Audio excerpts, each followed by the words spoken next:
Hey guys, tonight we walk together into a place where silence stacks up like bricks, the kind of hush that seems to have weight, and we do it at the softest hour because bedtime bravery always peaks right before your eyelids declare independence. So, before you get comfortable, take a moment to like the video and subscribe, but only if you genuinely enjoy what I do here. Tell me in the comments where you're watching from, your city, and the exact time blinking on your screen so this midnight tour can braid longitude with yawns. A friendly reminder. If a Qin overseer handed you a shovel, you'd probably last 5 minutes, tops, and that's on a generous day with snacks.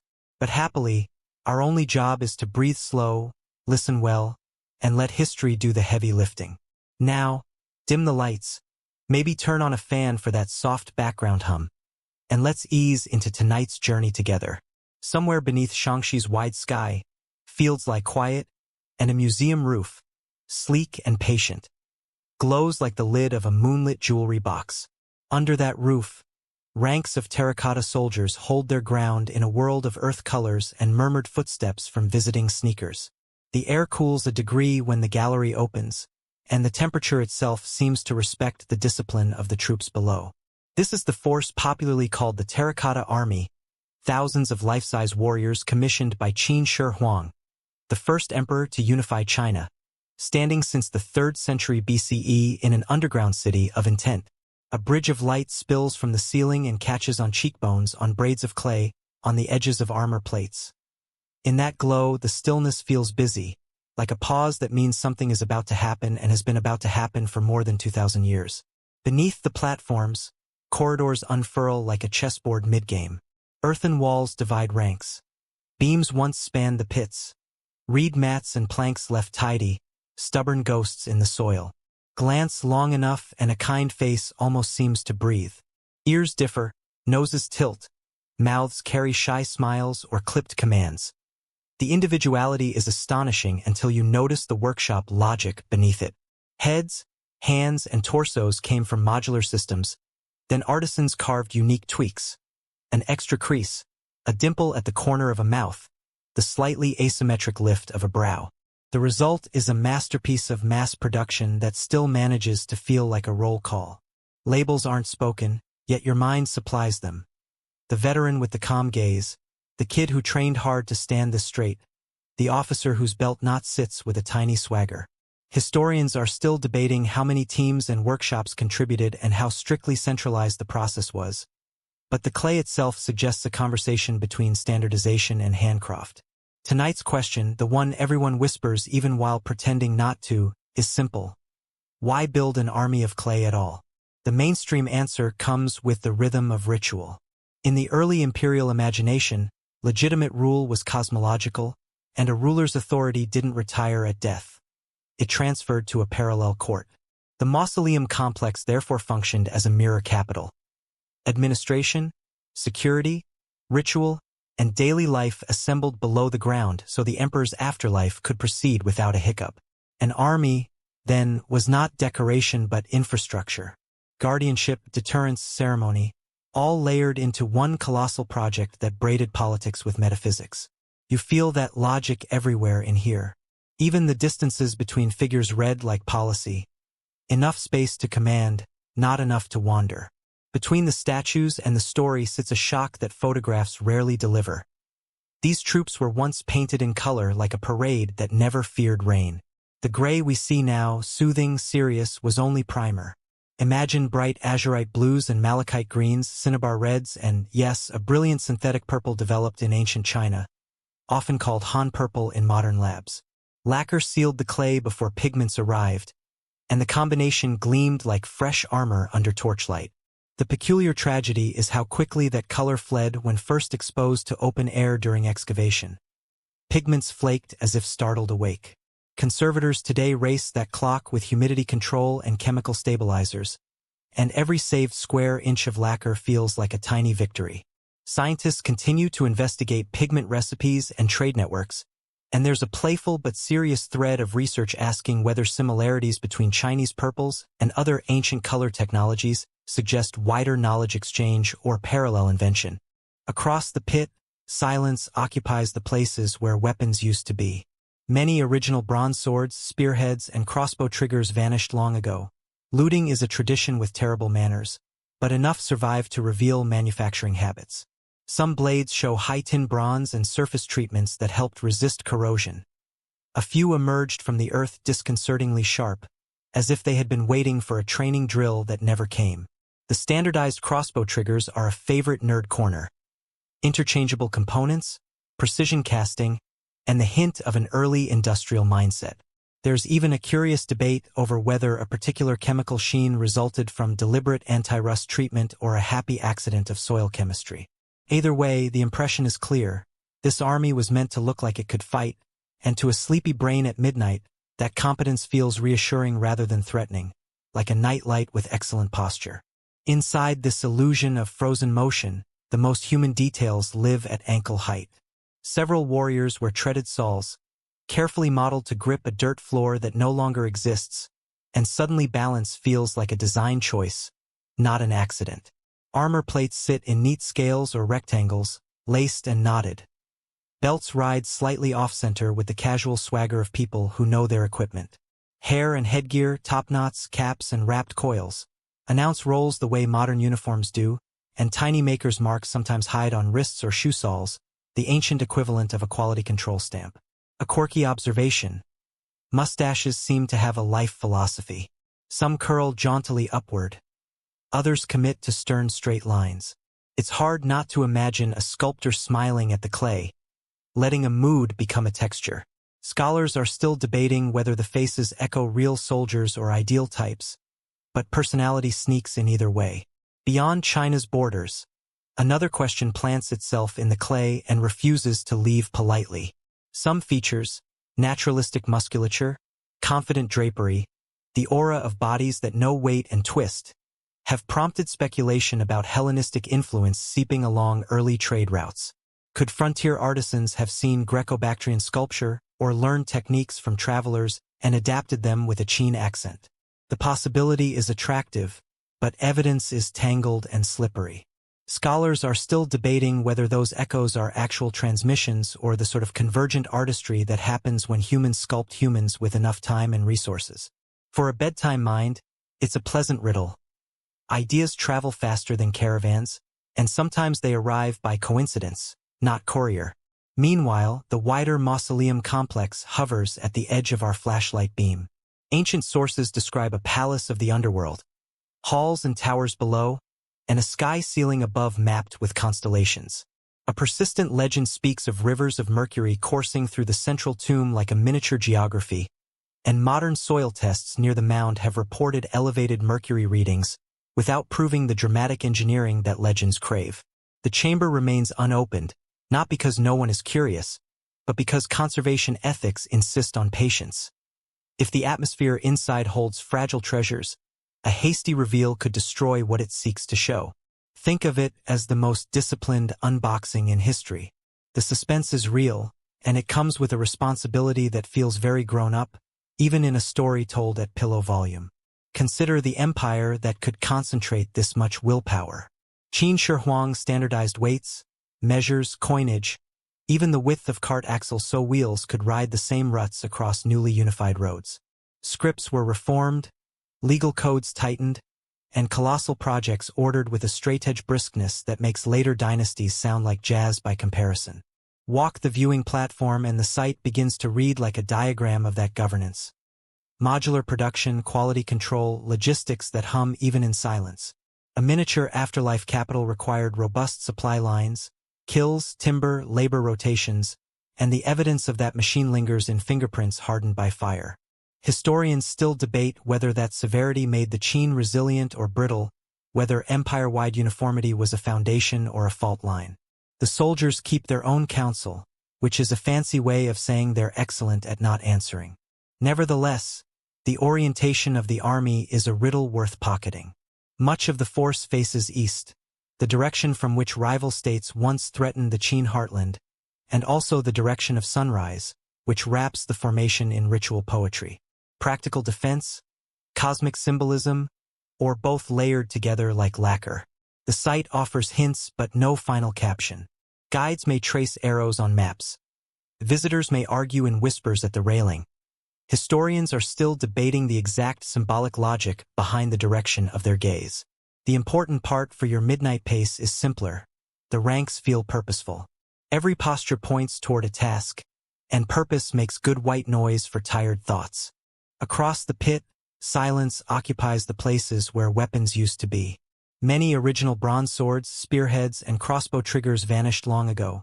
Looting is a tradition with terrible manners, but enough survive to reveal manufacturing habits. Some blades show high-tin bronze and surface treatments that helped resist corrosion. A few emerged from the earth disconcertingly sharp, as if they had been waiting for a training drill that never came. The standardized crossbow triggers are a favorite nerd corner. Interchangeable components, precision casting, and the hint of an early industrial mindset. There's even a curious debate over whether a particular chemical sheen resulted from deliberate anti-rust treatment or a happy accident of soil chemistry. Either way, the impression is clear. This army was meant to look like it could fight, and to a sleepy brain at midnight, that competence feels reassuring rather than threatening, like a nightlight with excellent posture. Inside this illusion of frozen motion, the most human details live at ankle height. Several warriors wear treaded soles, carefully modeled to grip a dirt floor that no longer exists, and suddenly balance feels like a design choice, not an accident. Armor plates sit in neat scales or rectangles, laced and knotted. Belts ride slightly off-center with the casual swagger of people who know their equipment. Hair and headgear, topknots, caps, and wrapped coils announce roles the way modern uniforms do, and tiny maker's marks sometimes hide on wrists or shoe soles, the ancient equivalent of a quality control stamp. A quirky observation. Mustaches seem to have a life philosophy. Some curl jauntily upward. Others commit to stern straight lines. It's hard not to imagine a sculptor smiling at the clay, letting a mood become a texture. Scholars are still debating whether the faces echo real soldiers or ideal types, but personality sneaks in either way. Beyond China's borders, another question plants itself in the clay and refuses to leave politely. Some features, naturalistic musculature, confident drapery, the aura of bodies that know weight and twist, have prompted speculation about Hellenistic influence seeping along early trade routes. Could frontier artisans have seen Greco-Bactrian sculpture or learned techniques from travelers and adapted them with a Qin accent? The possibility is attractive, but evidence is tangled and slippery. Scholars are still debating whether those echoes are actual transmissions or the sort of convergent artistry that happens when humans sculpt humans with enough time and resources. For a bedtime mind, it's a pleasant riddle. Ideas travel faster than caravans, and sometimes they arrive by coincidence, not courier. Meanwhile, the wider mausoleum complex hovers at the edge of our flashlight beam. Ancient sources describe a palace of the underworld, halls and towers below, and a sky ceiling above mapped with constellations. A persistent legend speaks of rivers of mercury coursing through the central tomb like a miniature geography, and modern soil tests near the mound have reported elevated mercury readings, without proving the dramatic engineering that legends crave. The chamber remains unopened, not because no one is curious, but because conservation ethics insist on patience. If the atmosphere inside holds fragile treasures, a hasty reveal could destroy what it seeks to show. Think of it as the most disciplined unboxing in history. The suspense is real, and it comes with a responsibility that feels very grown up, even in a story told at pillow volume. Consider the empire that could concentrate this much willpower. Qin Shi Huang standardized weights, measures, coinage, even the width of cart axles so wheels could ride the same ruts across newly unified roads. Scripts were reformed, legal codes tightened, and colossal projects ordered with a straight-edge briskness that makes later dynasties sound like jazz by comparison. Walk the viewing platform and the site begins to read like a diagram of that governance. Modular production, quality control, logistics that hum even in silence. A miniature afterlife capital required robust supply lines, kills, timber, labor rotations, and the evidence of that machine lingers in fingerprints hardened by fire. Historians still debate whether that severity made the Qin resilient or brittle, whether empire-wide uniformity was a foundation or a fault line. The soldiers keep their own counsel, which is a fancy way of saying they're excellent at not answering. Nevertheless, the orientation of the army is a riddle worth pocketing. Much of the force faces east. the direction from which rival states once threatened the Qin heartland, and also the direction of sunrise, which wraps the formation in ritual poetry. Practical defense, cosmic symbolism, or both layered together like lacquer. The site offers hints but no final caption. Guides may trace arrows on maps. Visitors may argue in whispers at the railing. Historians are still debating the exact symbolic logic behind the direction of their gaze. The important part for your midnight pace is simpler. The ranks feel purposeful. Every posture points toward a task, and purpose makes good white noise for tired thoughts. Morning slides in like a pale brushstroke over the Lust Plateau, and the workshop wakes before the roosters remember their job. In that liminal hush, a foreman's clap cuts the air, and a dozen brazier flames shrug themselves taller. A ledger board leans against a pillar, inked with names and tallies, grain rations on one side, daily quotas on the other, and your stomach does that tiny loyal murmur that says millet porridge would fix everything. Corvée duty folds you into its broad sleeves. Farmers drafted in rotation, prisoners assigned by sentence length, specialists summoned from far counties because the emperor likes artisans the way a general likes iron. It isn't exactly a choice, but you find a rhythm in it, the steady, repetitive kindness of making a thing that holds together. Behind the clay bins, water sloshes from jars into kneading troughs, and the mud under your fingernails becomes an oath you don't remember swearing. Strands of plant fiber, chopped straw and hemp, mingle with the soil to make the body stronger, more tolerant of heat and the smug moods of fire.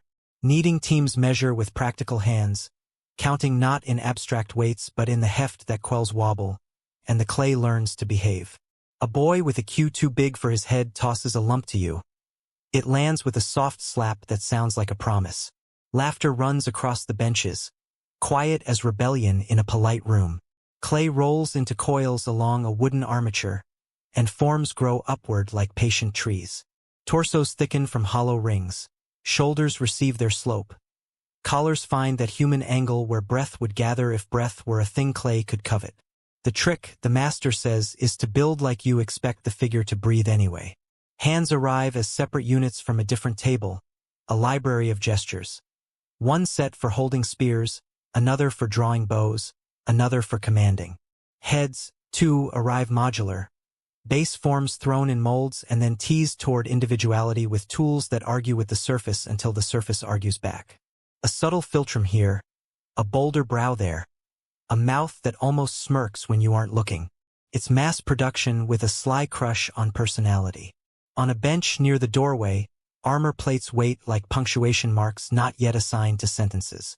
Some are small and rectangular, others shaped like scales, all destined to be laced in patterns agreed upon by regulations that traveled faster than most men do. Leather cords slide through tiny perforations. The motion is satisfyingly repetitive, like stirring a stew or braiding a friend's hair while gossip floats over both of you. An overseer steps close enough that the smell of resin tags along, nods at your lacing, and dips a brush in lacquer to prime a shoulder guard. That shine has a mood of its own. Sticky, protective, temperamental when the humidity sulks. Inside the day's cadence, timekeeping pulls the strings. Water clocks gurgle in a corner with the patient confidence of instruments that never oversleep. A gong marks segments of the day with a tone so certain that even arguments adopt its tempo. Breaks are small but predictable. A sip, a stretch, a quick trade of gossip about an uncle's new ox yoke and whether the grain tax will behave this year. Rationers pass bowls along a lane between tables, and steam carries the kind of encouragement that supervisors never remember to provide. It's not luxurious, but it's regular, and regular becomes mercy when the tasks are big enough to swallow weeks. From the wall, a plank bears 100 tiny marks carved like signatures made by tiny knives. Some are names, some symbols, some combinations that look like team codes and pride nestling in the same corner.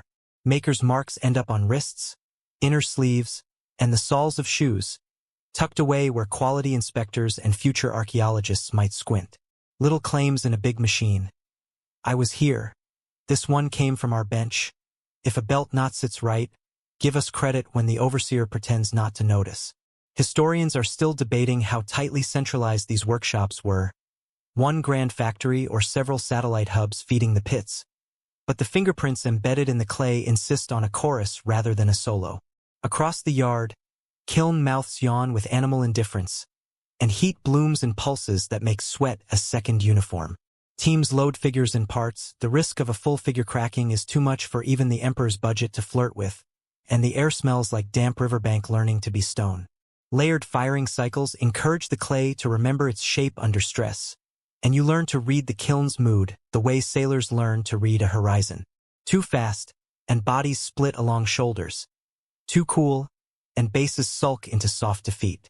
A potter taps the side with a stick and listens like a doctor.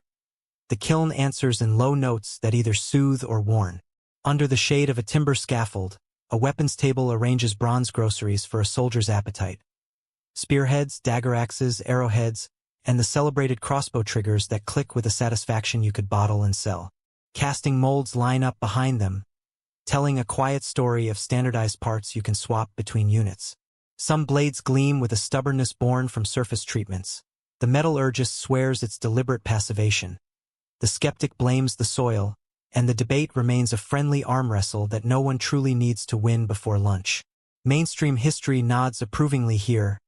Qin organization makes logistics into a moral virtue. Between assembly stations, posture becomes the day's gossip. Infantry stances demand a subtle forward lean. Cavalry torsos prefer a confident lift. Kneeling archers acquire a poised calm that feels like a thought held between breaths. Knees crease clothing with realism that makes the tailor in you nod even while the sculptor in you wonders how many iterations it took to get that depth of drapery right in clay. A rumor flits through the room like a swallow. Kneeling archers keep their paint longer because their posture sheltered lacquer from early drafts. That might just be workshop lore, but it's the sort of lore that remembers something true even when it's only half right. Elsewhere on the floor, pigment jars wait with their personalities lined up like dinner guests. Azurite lounges with aristocratic calm. Malachite keeps track of everyone's tea refills. Cinnabar grins redly at any joke, and the synthetic purple, the one modern labs love to nickname, sits like a mysterious relative who knows more stories than propriety allows. When the lacquer cures, color arrives in layers, and the figures tiptoe from monochrome to midnight parade.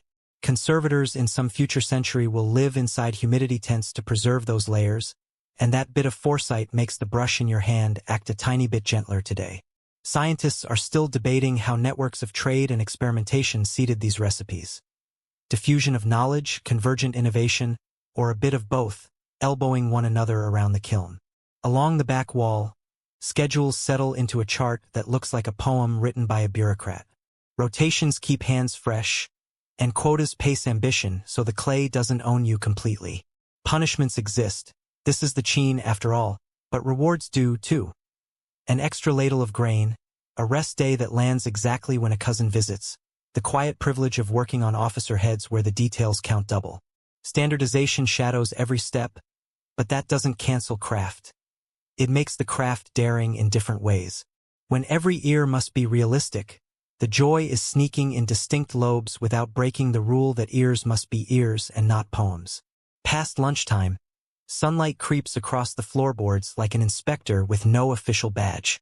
Dust motes argue in slow motion, and the entire workshop slides into that focused murmur that gardeners know. Not silence, not noise, just the sound of persistence. A supervisor lays out a tray of hand molds for gloves, cuffs, and thumb positions, and you catch the swagger in a set labeled for charioteers. The thumb presses differently when it expects reins.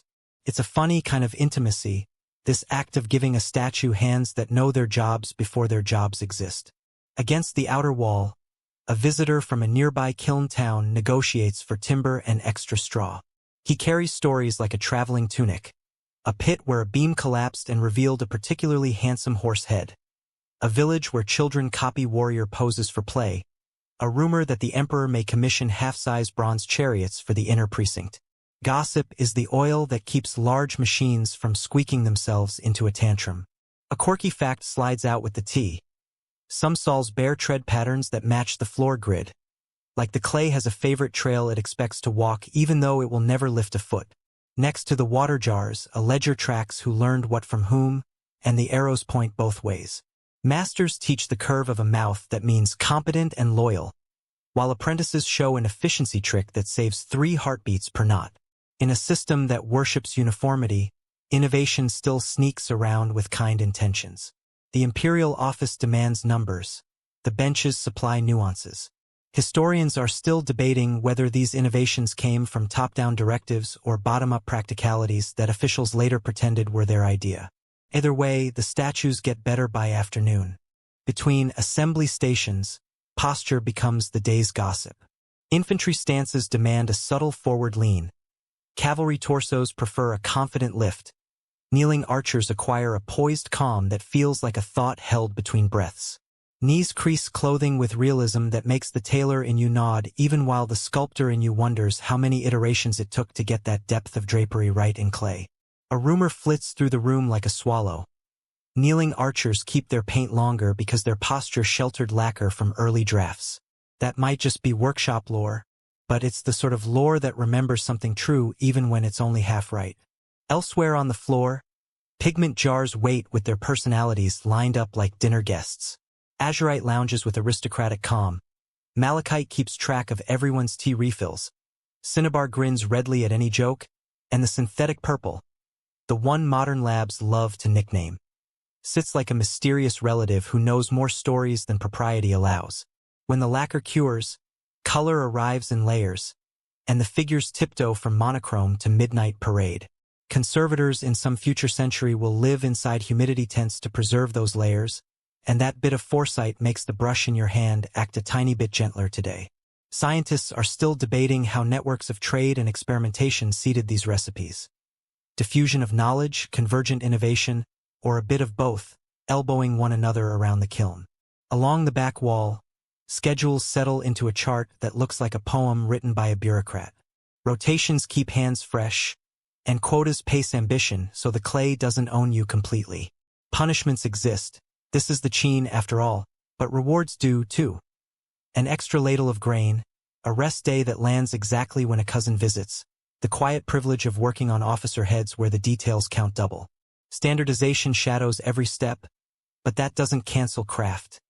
It makes the craft daring in different ways. When every ear must be realistic, the joy is sneaking in distinct lobes without breaking the rule that ears must be ears and not poems.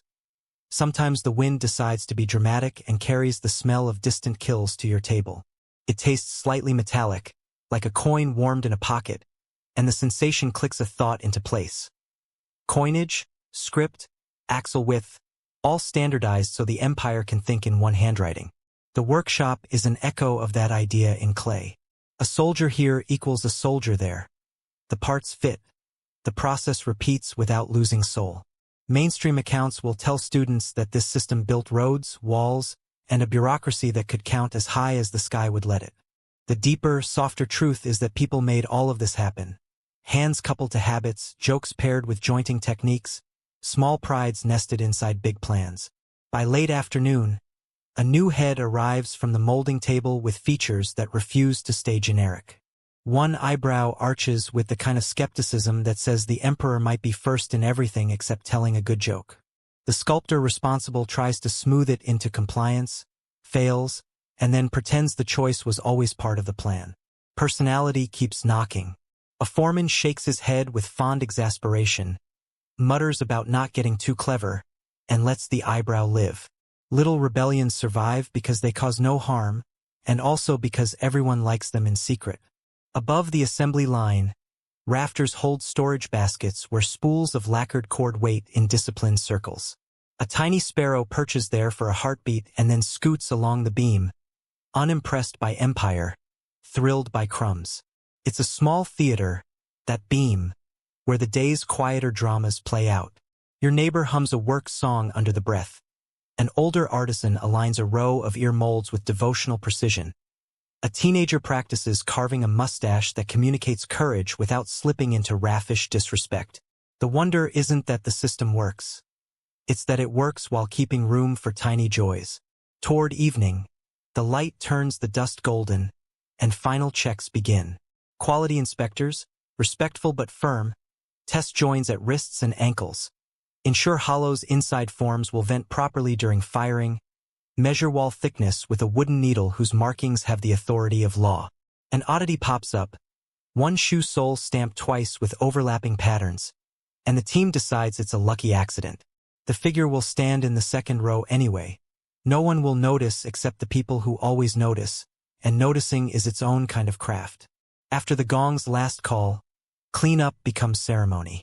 Tools return to hooks, brushes soak. Rags unfurl to dry like flags that surrendered on kind terms. A foreman tallies outputs and makes small adjustments to tomorrow's plan with the serene tyranny of someone entrusted with paper and ink. The day's figures, torsos, heads, hands, armor plates, rest on racks with the contentment of tasks completed up to the edge of night. Outside, stars adjust their emphasis, and you imagine the Emperor's astronomers making notes somewhere else in the complex, aligning sky to schedule so the whole project hums with cosmic punctuation. Finally, the doorposts release the last heat from the kills, and quiet reclaims the room with the dignity of a noble returning from a journey. A thought lands gently, like a sparrow thinking better of a dramatic entrance. The army being born here isn't only for guarding. It's for saying something about the world and how the world should behave. Order isn't an accident. Craft isn't an afterthought. Memory loves a good structure. Historians are still debating how the labor was organized, whether the burden fell more heavily on certain counties, whether master artisans traveled or taught local crews to clone their styles. The debates matter. The fingerprints matter, too. Both tell a truth. Many hands, one vision. A chorus learning a disciplined song. Past lunchtime, sunlight creeps across the floorboards like an inspector with no official badge. Dust motes argue in slow motion, and the entire workshop slides into that focused murmur that gardeners know. Not silence, not noise, just the sound of persistence. A supervisor lays out a tray of hand molds for gloves, cuffs, and thumb positions, and you catch the swagger in a set labeled for charioteers. The thumb presses differently when it expects reins.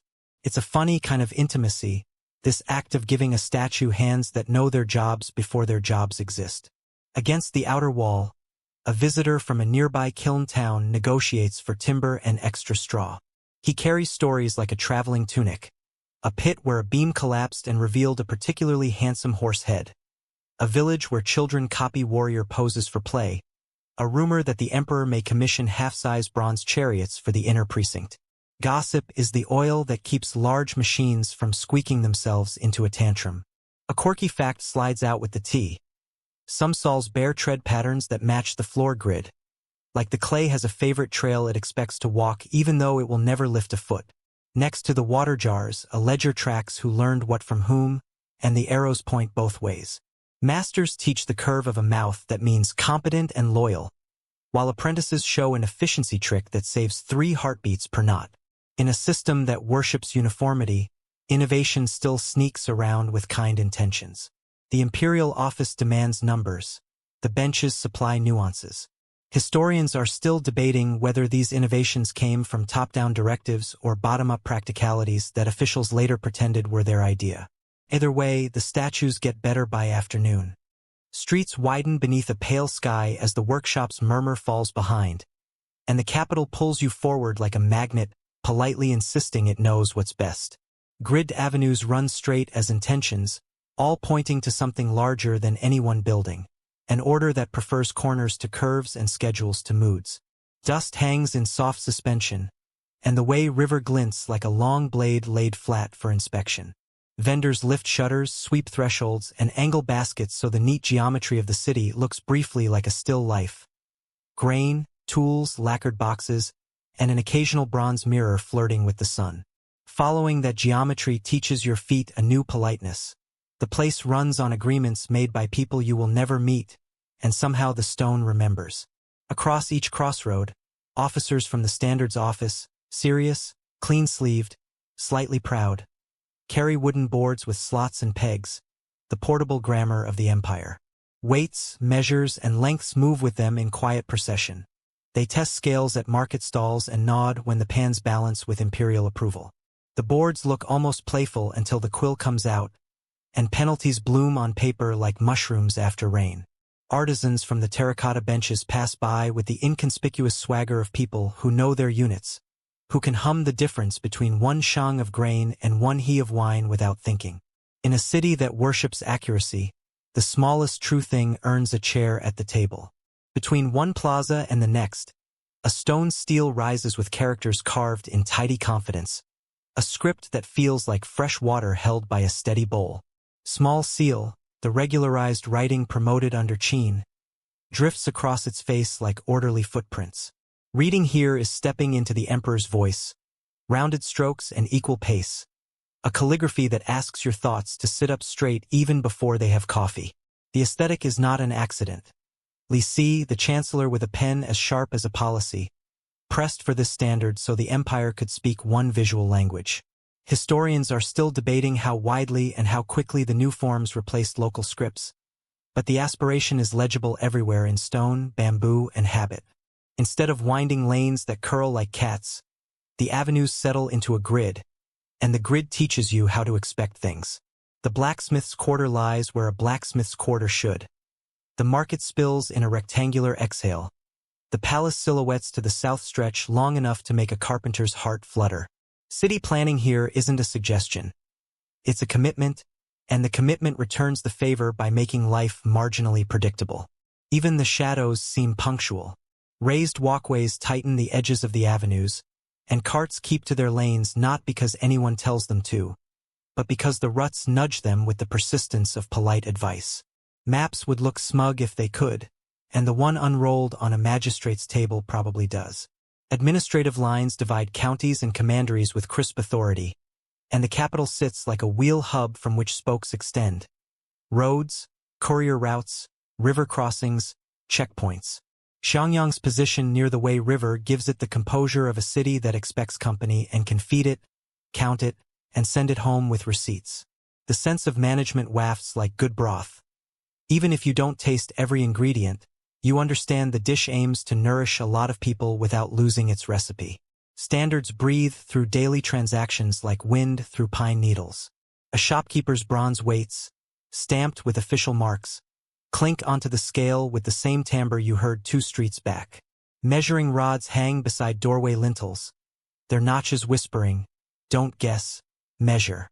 Carpenters trade jokes about the imperial elbow being a stern teacher, while a mason taps a plumb line against a wall that refuses to be anything other than upright. Mainstream history nods here. The Qin centralized not just authority but the habits that keep authority from dissolving when the emperor turns his head.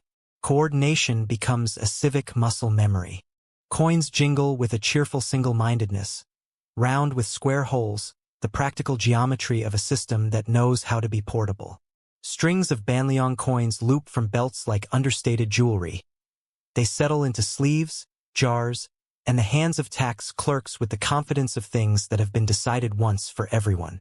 A kid who must be 6 at most counts coins into neat rows, and each clink feels like a tiny rehearsal for adulthood. There's a rumor that some coins smell faintly of furnace smoke for days after minting, and you lean in to test a handful because some rumors deserve experiments even if the data is purely sentimental. Scripts unfurl beyond stone, onto bamboo slips, onto registers that track grain and labor, onto signs that make traffic move like a thought that knows where it's going. The unification of writing doesn't erase local sound. It overlays a shared site. Traders from far counties manage to read the same posted rules even if they narrate them with different music. A scribe at the relay station ties slips with a neatness bordering on affection. Standardized knots and standardized seals keep standardized promises. Scholars are still debating the pace at which such administrative literacy permeated villages far from the capital, but in Xi'an the confidence is absolute. A document here will be legible in places that begin with different winds. Couriers hurry with the humility of people carrying time. Relay stations punctuate the main roads at measured intervals. Fresh horses stamp, water tubs wait, and the clerk marks arrivals with a brush that prefers decisive strokes. A wooden tally, 1/2 here, 1/2 at the destination, serves as a passport with a satisfying click when the pieces meet. You imagine a message leaving the capital like a stone leaving a sling. Some reports go to frontier commanderies, others to road crews, a few straight to officials who sleep beside work tables rather than beds. The system isn't romantic. It is, however, crisp, which can be its own kind of poetry. Markets splay their wares in reasonable abundance. Carved combs, patches of lacquerware that catch the sun like small, well-behaved fireworks, bundles of plant fiber, jars of soy paste whose aroma could negotiate its way past any gate. Inspectors wander, sampling weights and measuring scoops with the same expression a teacher uses when watching a class that knows better. A curious tidbit winks from a stall, miniature sets of standardized weights in a traveling kit, charms for a merchant's peace of mind, scaled down but true to ratio, like pocket versions of trust. Children poke at them with reverent fingers while their parents laugh into sleeves. Ruts groove the avenues in parallel pairs, shallow near the center, deeper at the edges where turning carts test their patience. The spacing appears suspiciously uniform, and your brain, stuffed with whispers from guides, reaches for the famous claim. Axle widths were standardized so vehicles could share the same grooves across the empire. The idea is pleasing, order worn into earth by agreement, and practical besides. Then the little caution light flickers. Modern scholars who love evidence as much as dumplings note variation in measurements across sites. Historians are still debating how strict that standard actually was, whether it was a prescriptive law that real wheels only sometimes obeyed, or more of a guideline that later storytellers upgraded to statute. Carts creak with an amiable determination, their wheels announcing a shared citizenship with every rotation. One driver, straw hat, emphatic eyebrows, a talent for humming, brags that his new axle fits the main road like a dream and he barely needs to steer. Another rolls eyes and claims that last week, a northern wheel from somewhere beyond the standard stuck in a rut so stubborn the family now calls it uncle. Either way, the urban lanes enforce a certain civility. Where the grooves run straight, tempers tend not to fray. Where the surface breaks into stones, patience earns its rations. Axles suggest more than transportation. They whisper that engineering and policy made a pact. If the empire asks you to make a wheel of a certain width, it also offers roads worth the effort. Graded, maintained, ringed by ditches that pull water away before puddles can scheme. Road crews patch surfaces with a rhythm that feels like percussion, and a foreman, far-sighted and smug, counts off segment lengths with a rod whose marks don't negotiate. Standardization is not merely a command. It is a promise that the world will meet you halfway. Bridges lean across canals and tributaries in sturdy bows, timber and stone collaborating with a kind of handshake you can trust with your weight. Each structure has the same unshowy confidence. Each pier presents the same proportion as if the builder was following a mental recipe memorized by the entire crew. A ferryman in the shadow of one bridge calls out distances in li, and though dynastic math will one day argue about the exact length of that unit, here the word is as comforting as a lullaby tune. Travelers accept the numbers the way you accept weather. Not worth fighting, more reliable than feelings. Palaces rise like a horizon that overslept. Long rooflines, layered halls, courtyards that make footsteps ring with palace acoustics rather than market bustle. Columns align in ranks that echo the soldiers underground, and the great halls hold their breath as if they expect policy to arrive in ceremonial sandals. Somewhere beyond the accessible precincts stands the name everyone knows, a palace whose scale and completion live in a cloud of legend. Ipang, sung in later texts with a tone that might be admiration, might be warning, hovers as a memory of a plan so large that even the plan needed a nap. Historians are still debating what was actually built, what remained blueprint bravado, and how contemporary the later descriptions are with the late Qin reality recorded here in timber and tile. Laws speak without raising their voice, posted with clarity that refuses to be dramatic. Legalist principles live in these boards and in the habits they cultivate. Define offenses, attach consequences, enforce consistently enough that people begin to live as if the law stands at every corner even when it's leaning against a different wall drinking tea. The tone can feel severe and, yes, a bit humorless, but it operates like a plumb line, and there's a comfort in knowing where straight is. Mainstream knowledge points out that this severity stitched together a quilt of states into one system capable of building walls, roads, and a bureaucracy stout enough to file its own paperwork. Checkpoints sit at the city's arteries like polite guardians, with clerks, soldiers, and a wooden barrier designed to look more conversational than confrontational. Travel passes carry notches that match an official tally, and when the halves meet, the click says go on in a grammar older than ink.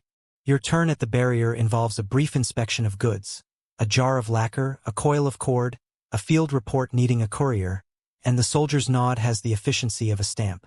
It's not exactly warm, but it's not cold either. The temperature of the state runs slightly below fever, which is probably ideal for everyone's complexion. Warehouses aligned by the river, rectangular patience stacked into tiers of grain, tools, and everything that keeps storms from turning into crises. Official tallies hover like guardian spirits. Someone has counted, someone will count again, and if the numbers disagree, the discrepancy will find itself in a conversation it won't enjoy. A quirky detail reveals itself near a doorway. A measuring stick mounted at child height so even apprentices can check basket volume and learn early that estimation is a charming party trick but a terrible business model. The stick carries nicks from generations of baskets bumping hello. Granaries breathe the slow exhale of security. Air vents let grain cool, thresholds rise to scold moisture, and seals sit in clay with the theatrical calm of actors who know their cue won't come until winter. The bureaucracy that feeds the city this year hopes to feed it next year with the same precision, and a calendar carved on bone or bamboo whispers to plant and harvest on days that used to belong to opinion. Mainstream history stresses that these logistics turned conquest into governance. The smaller truth is chewier. Logistics also turned breakfast into breakfast without footnotes. Scholars in long robes move between offices with the steady dignity of people who are fully aware their handwriting can change lives. One recites regulations about axle widths with theatrical understatement to a group of visiting road engineers. Another debates the politics of script standardization with a calligrapher whose brush keeps making tiny rebellions even while agreeing with the law. A third, with a sly smile reserving itself for dessert, mutters that uniformity is a medicine and all medicines have side effects. Historians are still debating whether Qin rapid standardization strengthened or strained the regime, whether it created a skeleton robust enough to support an empire, or whether it wrapped the body too tightly to breathe through change. Guides hired by curious travelers keep their patter breezy and their facts stacked like tiles. They point out that the capital's rhythm now sets the tempo for counties you might not visit in a lifetime. They claim that the ruts you step over are siblings to ruts 1,000 li away. They point at the way carts line up instinctively at canal crossings and suggest this, too, is choreography. Then, with professionalism softening into warmth, they recommend a stall that sells steamed buns uniform enough to make the standards office weep with pride. Everyone the same weight. Everyone a miniature argument for order you can eat with chili. Back at a street corner, artisans have built an exhibit without meaning to. A plank of wood with 3 sets of holes equidistant. A test for pegs made in different counties. Pegs drop through one hole and not the others until the imperial design stands revealed as the Goldilocks choice, just right. The demonstration is accidental theater. Kids clap. Even the serious inspector bites a smile into the side of his mouth. In a city where rules live in all 4 directions, a visible reason for a rule feels like a festival. Atop the city wall, the view flattens distance into a manageable thought. Roads run out like sentences that know how they end. Fields quilt the horizon with neat ambition. A patrol strides past with the competence of people who have to announce order even when nothing is misbehaving. Banners lift and fall, and for a moment the capital looks like a diagram come to life. A textbook with laughter. The wind-up here combs through hair and plans. You let it tidy your thoughts into rows the way gardeners line seedlings, not because they mistrust wild meadows, but because dinner arrives sooner when rows cooperate. Evening redraws the city with longer lines. Workshops close. The market simmers down to conversations that taste like caramelized gossip, and couriers switch to lanterns whose paper sides turn standardized red. The river reflects paler stars and thickens its hush. Even the granaries make a sleepier sound. A clerk hurries across a square with a bundle of bamboo slips tucked against the chest, and the moves are careful enough that the rhythm feels choreographed. Somewhere in a quiet office, a magistrate signs off on a road repair budget with a brushstroke that looks neither angry nor pleased, just certain. Under lantern light, the geometry softens but does not blur. Squares become pools, lines become paths a lamp can find, and all the measurements still behave. The city settles like a well-made bed, corners tucked, surfaces smooth, everything designed to help morning find its place again.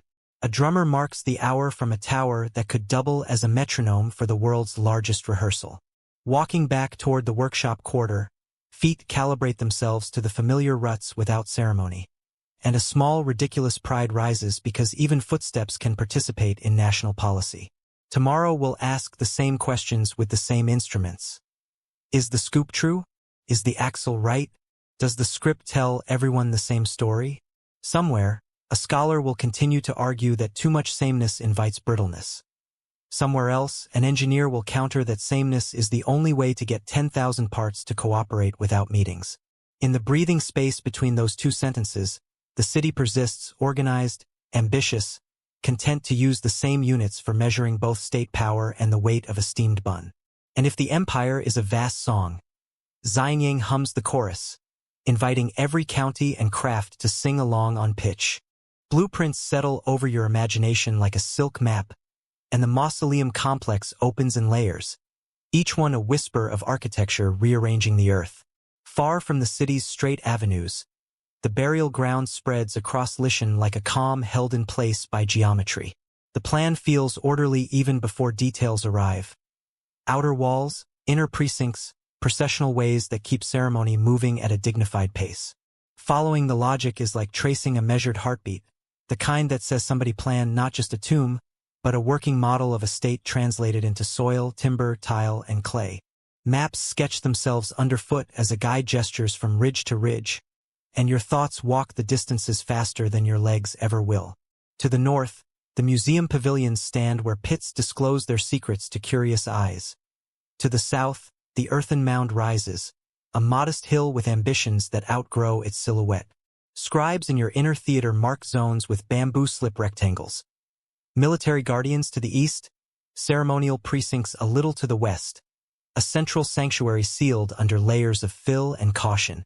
Even without stepping into restricted spaces, your sense of the whole tightens as if the earth itself has threaded a story needle through its seams.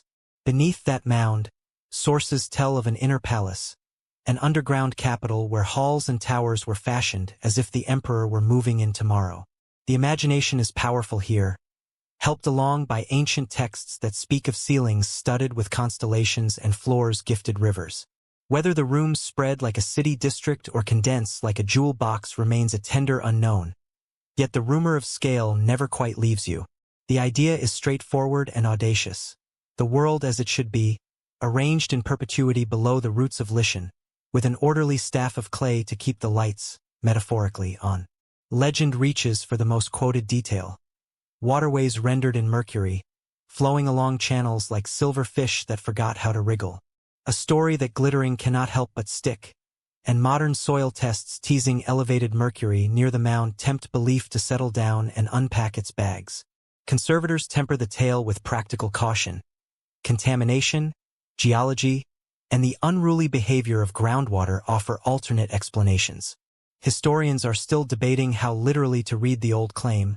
Was it a poetic flourish to imply cosmological completeness, or a piece of engineering so bold we blush on its behalf? Entrances in your mind arrange themselves as if the complex were staging a ceremony dedicated to cardinal directions. Processional routes likely approached with choreography, the way ritual prefers. Ramps and gates would have organized movement so nobody, living or symbolic, bumped into meaning at the wrong time. Even the placement of pits reads like polite seating at a banquet. Infantry forward, mixed units to one side, a compact chamber that feels like a headquarters set where it can watch without shouting. The more you look, the more the complex behaves like a planned city having a quiet conversation with the afterlife about scheduling and scope. Perimeter walls, long vanished to timber ash and the patient appetite of weather, still stamp their footprints into the layout. Traces from post holes and compacted soil define rectangles that reassure a mind fond of rulers. Within those lines, auxiliary spaces appear. Storage, workshops, perhaps a place for staging materials before their final assignment underground. Standardization shows up not only in soldiers but in the very bones of the campus. Dimensions echo, alignments agree, and a discrete chorus of right angles hums beneath the grass. Central focus returns inevitably to the mound, a modest swell of earth that refuses to brag even as stories flock to it. The core, if we believe the old record keepers, is a chamber both precious and practical. Precious in decoration, practical and being sealed to outlive the jealousy of time. Mechanical devices appear in those same lines like enigmatic footnotes. Crossbows set to fire when disturbed, or clever traps designed to make a thief reconsider the profession. The very idea makes modern hearts beat a little faster, but scholars tread carefully. Historians are still debating what mechanical devices meant to those writers. Working weapons, theatrical deterrents, or nothing more than a literary warning label. Above ground, orientation teams would have red sky and hill like collaborators. The mound itself keeps company with the horizon in a way that suggests intent. Its slopes answering the surrounding contours, its crown positioned to accept the weight of significance without slipping. Ancient astronomers didn't squander good alignments. Stars mattered, seasons mattered, and the desire to mirror heaven's order in Earth's halls was never a private quirk. You catch yourself tilting your head at the dusk, trying to locate constellations the ceiling below might echo, as if a long-closed door could still draft air. Around the mound, satellite pits complicate the story in helpful ways. Stone armor lamellae lie stacked in one area like a quarry's idea of wardrobe, a quirky artifact of symbolism rather than practical defense, since stone armor protects mostly in metaphors. Elsewhere, a troupe of bronze cranes, swans, and musicians lines a reconstructed streambed, a tableau that makes your steps slow for reasons you can't name. Military readiness may govern the front of house, but back-of-house spaces insist a court is more than soldiers. It is ceremony, music, and the persuasive spell of beautiful, unnecessary things. Gardens exist here even if no one waters them anymore. The soil remembers root patterns where trees once drank. Pollen traces whisper at former plantings. A channel's gentle slope suggests someone calculated the angle that would keep water clear but unrushed. Bronze birds don't sing, but their beaks point at a vanished ecology, and a reconstructed pavilion summons a breeze that has no business being indoors. In sleep-ready mood, your mind turns soothingly to small maintenance tasks the court would have assigned. Sweep the leaves, tune the zither, adjust the lanterns so their glow respects the walkway's curve. Workshops insinuate themselves into this plan like stage wings you almost forget are there. The main production zones for the terracotta ranks may have sat outside the mound's sanctum, but they belong to the same project management chart. Kills, water points, joinery tables, lacquer workstations, pigment stores. Each space supported the fantasy of a city remade in underworld miniature. Administrative oversight laced through those stations like thread, and you can almost hear an official counting timbers with a rod and the relieved sigh when numbers match the requisition. Kills, when you think of them as organs in the mausoleum's anatomy, beat not just for soldiers but for everything clay could be asked to become. Roof tiles for underground halls, pipes to coax drainage away from fragile lacquer, fired bricks to shore up a corridor wall. These are unglamorous heroes in any epic. The heat that hardened soldiers also hardened infrastructure, and the scheduling implied by shared kills hints at a logistics officer with a quill and the stamina of a marathoner. A curious note lingers. Some firing signatures match across artifacts, suggesting a cluster of kills feeding multiple precincts like a bakery that quietly caters every wedding in town. Corridors, where excavation reveals them, feel like punctuation between clauses of a very long sentence. Packed earth floors lie under impressions left by planks. Barrier walls define lanes, and in some places, the ghostly weave of reed mats prints itself into the soil like an ancient watermark. Walking along a railing above pit 1, your brain stitches those lanes into a choreography that outlives its dancers. The scale shrinks and expands depending on your vantage point, but the grammar holds. This is a place that believes movement deserves manners. Ceilings once spanned those lanes with timber beams and layered reeds, then wore a thick cap of earth to quiet sound and expectation. Roof collapses, engineered or accidental, now sit on excavation diagrams as tidy as cake layers on a recipe card. Engineers in your imagination nod at load paths. The way beams share weight like friendly neighbors lending ladders. In places where surviving beam stains line the walls, you could swear the wood still presses invisible shoulders against clay, a reminder that absence sometimes throws the sharpest shadow. Drains become the least flashy, most comforting detail once you notice their traces. Channels slope in the direction your intuition hoped, Outflow routes head toward lower ground where water can mind its manners. If lacquer needed a steady climate and pigments disliked drama, then the engineers obliged with hidden arteries that kept tragedy from scheduling itself every rainy season. The presence of infrastructure for maintenance tells you the builders assumed longevity. This was never a sprint to impress but a marathon aimed at serenity. Numbers float through the air like gnats you pretend not to notice. Later chronicles speak of enormous labor forces, hundreds of thousands of workers drafted over years, and while big round numbers love drama, the sustained logistics speak loudly even without arithmetic. Rations, timber quotas, kiln schedules, tool repair rosters. A mausoleum that can recruit an army must also feed a family of processes. Mainstream history rests comfortably on this. Qin administrative muscle could lift projects few others dared, but the human scale peeks through in ink tally marks on handles and saws. Rumor enjoys a corner table when talk turns to hidden devices. Tripwire crossbows get top billing, followed by poison channels and pressure plate surprises. Stories that attractive rarely travel alone. Skeptical archaeologists clear their throats and remind the room that almost everything inside the innermost chamber remains sealed. Noisier conclusions will need to wait their turn. Historians are still debating whether the ancient description of mechanical traps implies a suite of lethal innovations or functions as moral drama meant to warn thieves and flatter authority with the aura of omniscience. Science keeps to a polite voice even when results glow with intrigue. Elevated mercury readings pop up near the mound in modern surveys. Microresidue analysis hints at lacquer and organic adhesives on sculptures.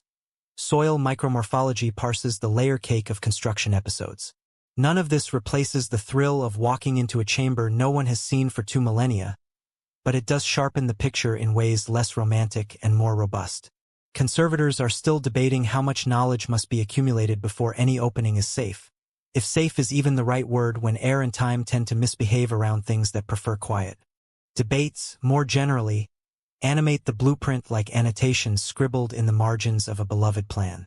Was the whole complex mapped to celestial logic, north as authority, south as ceremony, or did local topography push the compass into compromise? Did the infantry formations above ground mirror an idealized battlefield doctrine or a parade ground fantasy meant to calm an emperor's sleep? Historians are still debating these questions, and the charm of the complex is that it tolerates disagreement like a tolerant host. Many readings can share the table if they keep their elbows off the lacquer. Memory, in this setting, doesn't just preserve the emperor. It rehearses the empire. The standardized script, the measured roads, the interchangeable crossbow triggers, all find their underground analogs. The blueprint binds them together, turning administration into architecture and policy into floor plan. Moving through this place in your mind, you feel the state teaching itself how to remember, not only in stone inscriptions and bamboo slips, but in layouts that keep meaning in the same place every time someone needs to find it. Scale, the favorite parlor trick of monumentality, plays differently here. Instead of a tower daring the sky, the plan burrows underfoot, substituting depth for height and distance for spectacle. That decision isn't only practical, it's philosophical. Power, once stabilized, tries to make itself the ground people walk on. Here, the ground obliges. Every right angle comforts, every corridor disciplines. Even a visitor in the 21st century senses a composure that doesn't bother to shout. Logic wraps up the tour in a small knot of satisfaction. An underground empire cannot rely on improvisation. It needs places for everything and everything in places that won't confuse even symbolic staff. Gates admit, ramps deliver, pits protect, drains escort water to its better self. Vaults guard not only valuables but the idea of orderly permanence. If a single line could summarize the blueprint, it might be this: the afterlife should find the emperor at his desk with all departments reporting on time. Ceremony softens the hard edges of that logic, and the plan knows it. Music pits, garden streams, bronze birds, and possible constellations raise the tone from administrative to aspirational. You picture a lantern glow along a corridor, the echo of footsteps diluted by reed mats, the faint suggestion of incense sketched by air moving where it's allowed. The blueprint makes room for tenderness, a palace optimized not for efficiency alone but for the small gestures that make authority polite. Patience holds the entire complex together like an invisible mortar. Archaeologists work with a humility that refuses to sprint. Conservators tune humidity as if they were tuning an instrument meant to play for centuries. Officials weigh the ethics of opening the central chamber against the irreversible generosity of air. Historians are still debating whether restraint now will purchase deeper knowledge later. And the debate itself feels faithful to the spirit of a place invested in time as a collaborator rather than an enemy. Dawn in your inner map brightens again, and the blueprint folds itself neatly like a robe put away for the night. What remains is the quiet assurance that the plan matters as much as the parts. An orchestra score legible even when some instruments rest. When the fan hums in your room and your eyes drift, the corridors continue their silent work. The drains continue their patient errands, and the mound keeps its conversation with the horizon. The empire below stays on schedule, not from fear, but from habit, which might be the gentlest form of power ever built into earth. First, the blueprint in your head folds back into the rustle and hush of the viewing hall, and the world tightens to a rectangle of earth that feels less like a pit and more like a thought the ground decided to think forever. Light from the roof windows slants down in respectful bars, touching cheekbones, catching the lacquer's last shy gloss, and then drifting away as if embarrassed by how long these soldiers have held still. A guardrail guides your walk along the perimeter, not to separate you from the army so much as to keep history from being startled. Breath slows in automatic solidarity. Facing the first ranks, the body adjusts posture, chin tilting with the unconscious politeness one gives to a host with impeccable discipline. Ahead, the formation spreads with a confidence that doesn't bother to explain itself. A vanguard that reads as archers and light infantry, followed by a dense field of foot soldiers, with lanes that hint at where chariots once threaded their wooden frames between walls of packed soil. Spacing is the grammar here. Distances between men are nearly equal, the way musical rests fall in predictable intervals so a melody doesn't stumble. Shoulders angle slightly toward an east that stands for both sunrise and threat in Qin memory, and the effect is not static so much as paused mid-command. Mainstream history speaks plainly at this spot. Pit 1 holds the largest array, an infantry-dominant phalanx arranged to suggest battle readiness rather than parade whim. Whether the front line represents standing archers rather than kneeling ones is a detail that guides debate like a metronome ticking beneath the melody. Beneath the soldiers, corridors run long and straight, furrows of space divided by earthen walls like ribs. Archaeology calls them partitions, but they behave like lanes that keep squads tidy and meaning legible. This unit here, that unit there, officers where eyes can find them. Count them from a vantage point and the number settles in the neighborhood of 11 main corridors, depending on how a scholar draws boundaries along collapsed lines. Either way, enough lanes exist to make logistics a visible habit. Roofs once spanned these channels with timber beams and reed mats. Then a thick cover of earth settled over the whole, turning the army into a whisper that learned to live without weather. You picture the original carpenters laying beams with the patience of librarians putting knowledge in shelves, knowing the book would not be opened for a very long time. Leftward the flank reads as both shield and sentence, characters that spell "don't get clever" to any attacker who might try. Warriors stand angled to receive, not to wander, and the rhythm of their feet speaks in the same dialect as the ruts you walked in Xi'an. The Empire prefers lanes. Several figures show subtle differences in stance that hint at specialization. Light infantry ready to move, heavier troops ready to hold, an officer whose hand posture wants a baton or a halberd. Historians are still debating how closely this formation mirrors a real order of march on an actual battlefield. Some see a field exercise frozen in regulation perfection. Others see a ceremonial ideal designed to soothe an emperor who needed tranquility as much as victory. The ranks themselves refuse to choose. They simply maintain. Across the viewing line, distinct shoes stamp a quiet thesis into clay. Soles carry mottled tread patterns, small rectangles and crosshatches that would grip a dirt floor that no longer remembers its texture. Toes point slightly outward, a natural adjustment that any drill instructor would approve. Weight settles through the calves into a stance that could hold for hours without insulting the knees. Armor plates rise in careful rows. Rectangles laced like measured poetry, with edges that soften just enough to suggest use. Belts knot with tiny sincerity. Sleeve cuffs roll into curves that remember hands, not just molds. Every detail insists that a soldier is not an idea but a physics problem solved with posture and patience. Underfoot, the history of the roof returns as a kind of ghost architecture. Collapsed timbers left their dark signatures on wall faces. Reed impressions crosshatch compacted layers. The fill reads like a cake, sliceable by anyone whose trowel speaks gentle truth. The buried ceiling once made this space almost quiet enough to hear lacquer dry. That roof saved faces from wind and, for a while, from time. When modern excavators lifted the lids of earth and air rushed in like an enthusiastic but careless friend, pigments startled and tried to leave. Conservation science, arriving too late for some early exposures and right on time for later ones, now babysits humidity with the tenderness of someone minding a friend's sleeping infant. Beyond the first rows, faces rise that almost persuade your memory you've met them. An officer with eyebrows confident enough to sign for deliveries. A veteran whose mouth relaxes into a line proofed by long marches. A youth whose attention sits forward like a candle leaning toward a door. The paradox is frequently told but worth retelling. Heads and hands come from modular molds.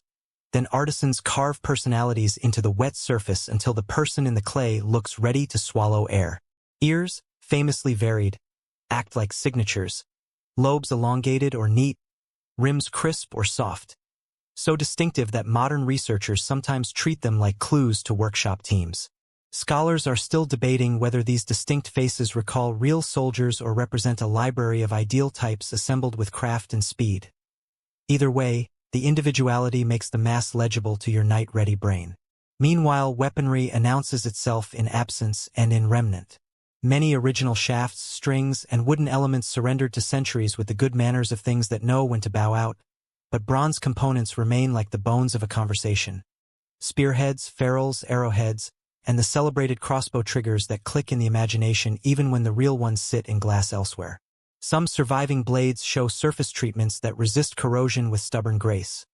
Metallurgists point to high-tin alloys and possible passivation films, while skeptics argue soil chemistry did the favor.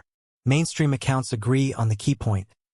Qin industry leaned hard into standardization, producing interchangeable parts that could be swapped without the drama of refitting. The army's competence reads through the missing pieces like a melody heard through a wall. Somewhere along the left corridor, a chariot team used to stand, the horses now memory, the wheels now drawings in museum cases, the fittings now catalog numbers that still shine.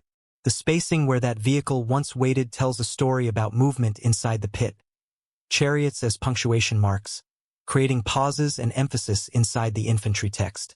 Rain guides and umbrella mounts on bronze models elsewhere in the complex echo the reality these lanes imply. Officers rode not only to be taller but to be seen, to be mobile units of order in a shifting field. The clay remembers even when the wood forgets.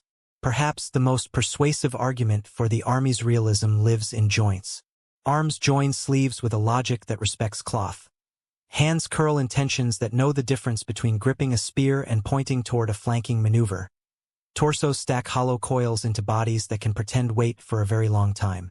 Look long enough and the illusion of breath starts to gather in the notch between collarbones. Then a quirk interrupts.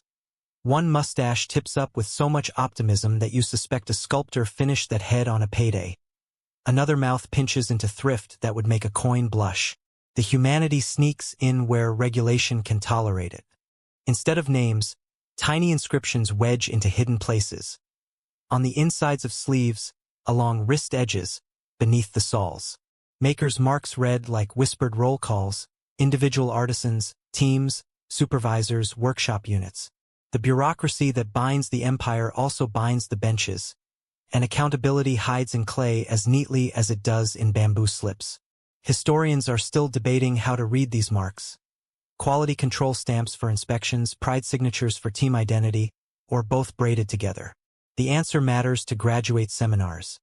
To a sleepy traveler at the railing, the marks simply prove that many hands shook on the same promise. Closer scrutiny at ankle level teaches balance as a craft. Several figures stand with a microshift onto the rear foot, the way any trained infantryman would plant before a push. Kneeling is rare here compared with other pits, but when a figure bends, the compression in the fabric is deliciously honest, pulling shallow folds toward the joint like water toward a drain. The saws, with their crenellated logic, kiss the platform with a contact that says the maker had walked on the same soils and knew the traction needed. If a modeling flaw appears anywhere, it hides in places the eye doesn't usually look. Under a hem, behind a collar, the discretions of artisans who understood where perfection announces value and where it merely borrows time. Further along, formation logic resumes the lecture that posture began. The front ranks carry lighter kit, the middle ranks heavier, and the spacing between partitions suggests avenues for quick redeployment. Earthen walls keep sides from slumping inward. The corridors create microfronts inside a macrofront, each one a manageable problem for a small officer with a loud voice. Scholars who love drills propose that this layout mirrors doctrines of encirclement and reserve. Skeptics counter that the arrangement is more didactic tableau than lived tactic. Historians are still debating whether the pit is a diagram of doctrine or an index of imperial aesthetics, and the debate feels like good exercise for minds that might otherwise doze in front of all this tidy grandeur. Eventually a guard with excellent timing strolls past, and the click of a heel on metal stair helps you hear rhythms that the sight alone suggested. Drumbeats for advance, horn calls for pivot, the hush between command and compliance. Your ears fill the space with a soundtrack that doesn't disturb anyone, but constructs a living minute inside a dead millennium. The sleepers behind glass cases, the bronze fittings, the lacquer scraps, nod along as if grateful for the company. Practical knowledge anchors the fantasy. Real armies need lanes to move, spacing to breathe, officers to interpret intent, and the clay illustrates all three without once breaking formation. Finally, color returns as a memory folded inside the gray. On some sheltered surfaces, traces of azurite, malachite, cinnabar, and that famous synthetic purple cling like late guests who know the host well enough to stay. Lacquer underlayers give those pigments something to believe in, and the few patches that survive feel bright enough to light the mind's hallway. Conservators build little climate bubbles around newly exposed surfaces, running nitrogen like a soft shield and coaxing the paint to accept consolidants that behave today and promise to be reversible tomorrow. Scientists are still debating which adhesives deserve the honor of touching 2,000-year-old lacquer, and the ethics of how much to restore joins the technical question in a tango that ends only when everyone is tired and careful. Afterward, attention drifts from faces to the infrastructure that kept the army dignified. Drains to escort water out of trouble, post holes that warn how heavy the roof used to be, repair patches in earthen walls where ancient maintenance crews did their honest best. General knowledge reminds you that a complex this large requires a maintenance budget. The invisible economy of sweeping, patching, replacing, and readying must have once been as routine as eating. The very presence of repair scars certifies a living system, not a one-day wonder. Your mind, gladly lulled by logistics, treats those proofs like lullaby chords repeated until the eyelids nod in key. Outside the numbers, meaning relaxes into metaphor. The eastward gaze is practical. Threats came from that direction during unification, but also poetic, a sunrise stance that ties vigilance to renewal. The earth walls act like discipline, the lanes like teamwork, the soldiers like paragraphs in an argument about order made persuasive by sheer coherence. If empires are essays, this pit is a body paragraph written with an indoor voice and excellent footnotes. The editorial comment in clay says, "Stability is beautiful when it fits, and frightening only when it forgets people. The mustaches, luckily, won't let anyone forget people." Within this order, small oddities keep the heart awake. One soldier's ears are so crisply modeled that you suspect the sculptor had a favorite cousin with exactly that cartilage. Another's belt rides a rumor higher than regulation, suggesting either a fashion moment or a clever fix for an arm joint that didn't want to behave. A few palms show calluses as if the maker's own hands snuck into the clay the way a painter's reflection steals into varnish. On another day, these details would invite a string of jokes. Tonight, they behave like gentle proofs that scale doesn't erase soul. Across the length of the hall, visitors fall into an unspoken courtesy. Voices down, steps light, phones back in pockets after the impulse shot. Something about the collective gaze invites collective manners, and the soldiers reward that with an illusion that the room has more air than it did a minute ago. A guide murmurs a tidbit about how some heads were fired separately from bodies to reduce cracking risk, then rejoined with sockets and clays that married like parts designed to know each other. The soldier in front of you wears that engineering as nonchalantly as a hat.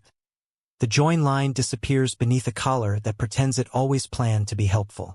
Before the exit ramp curves, a final little riddle asks for a home in your pocket.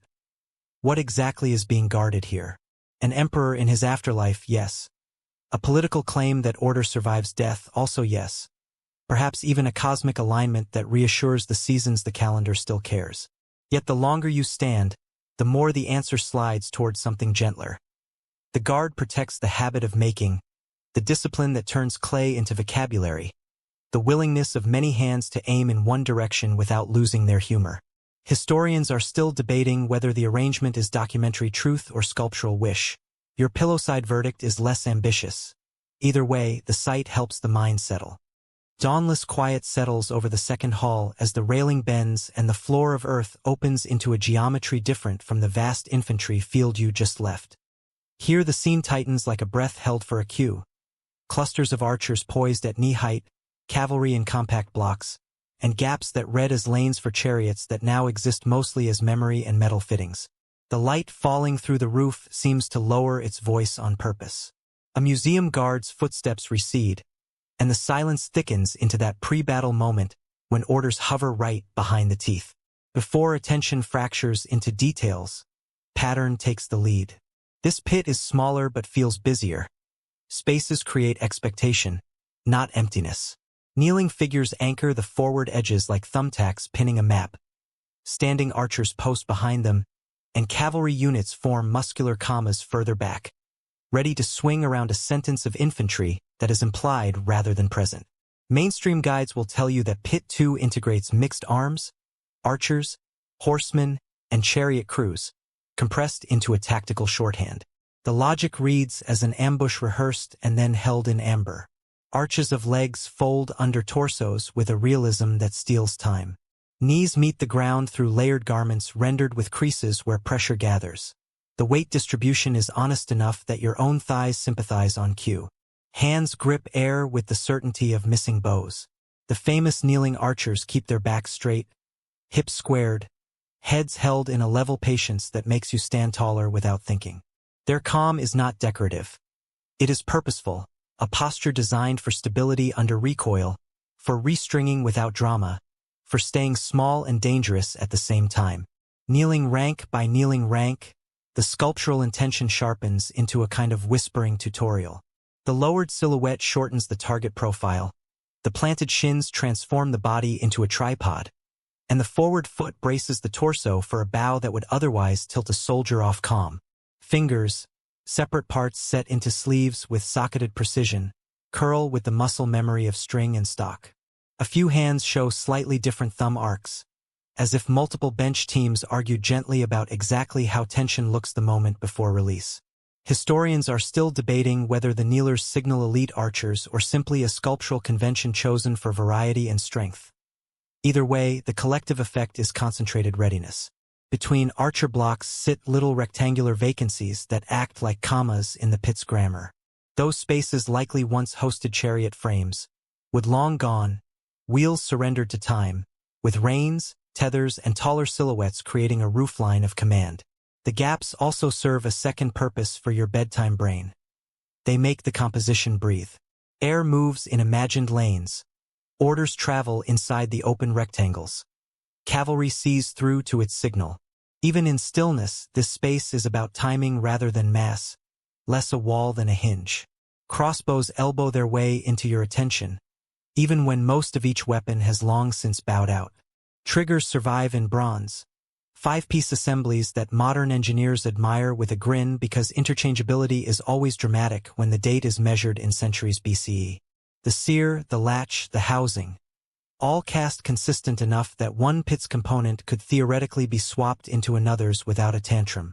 Mainstream scholarship loves to cite this as proof of Qin standardization, and the model builder in your mind nods along, pleased that a trigger can be a sentence with parts of speech that behave. Geometry of the formation nudges your eyebrows up. Kneelers forward, standers behind, a probable chariot lane cutting through, and cavalry staged for a side sweep. This reads like a battle plan written in clay. Practical advantages unfurl themselves. The front absorbs the first shock with a disciplined spray of bolts. The second rank layers fire over the first. The chariots carry officers or archers who need height and mobility. The horsemen pounce on openings created by confusion. Scholars are still debating whether this laydown reflects a specific Qin tactic or an idealized diagram installed to comfort imperial anxieties. Your pulse insists that, diagram or not, it could work. Riders turn up with the half-smiles horses grant to people who love them. Clay steeds hold their heads a touch high, ears pricked forward, nostrils open to a ghost of road dust that refuses to settle even after 2 millennia. The modeling of musculature stops before it becomes braggy. Shoulders read as useful rather than heroic, barrel chests as well-fed rather than decorative.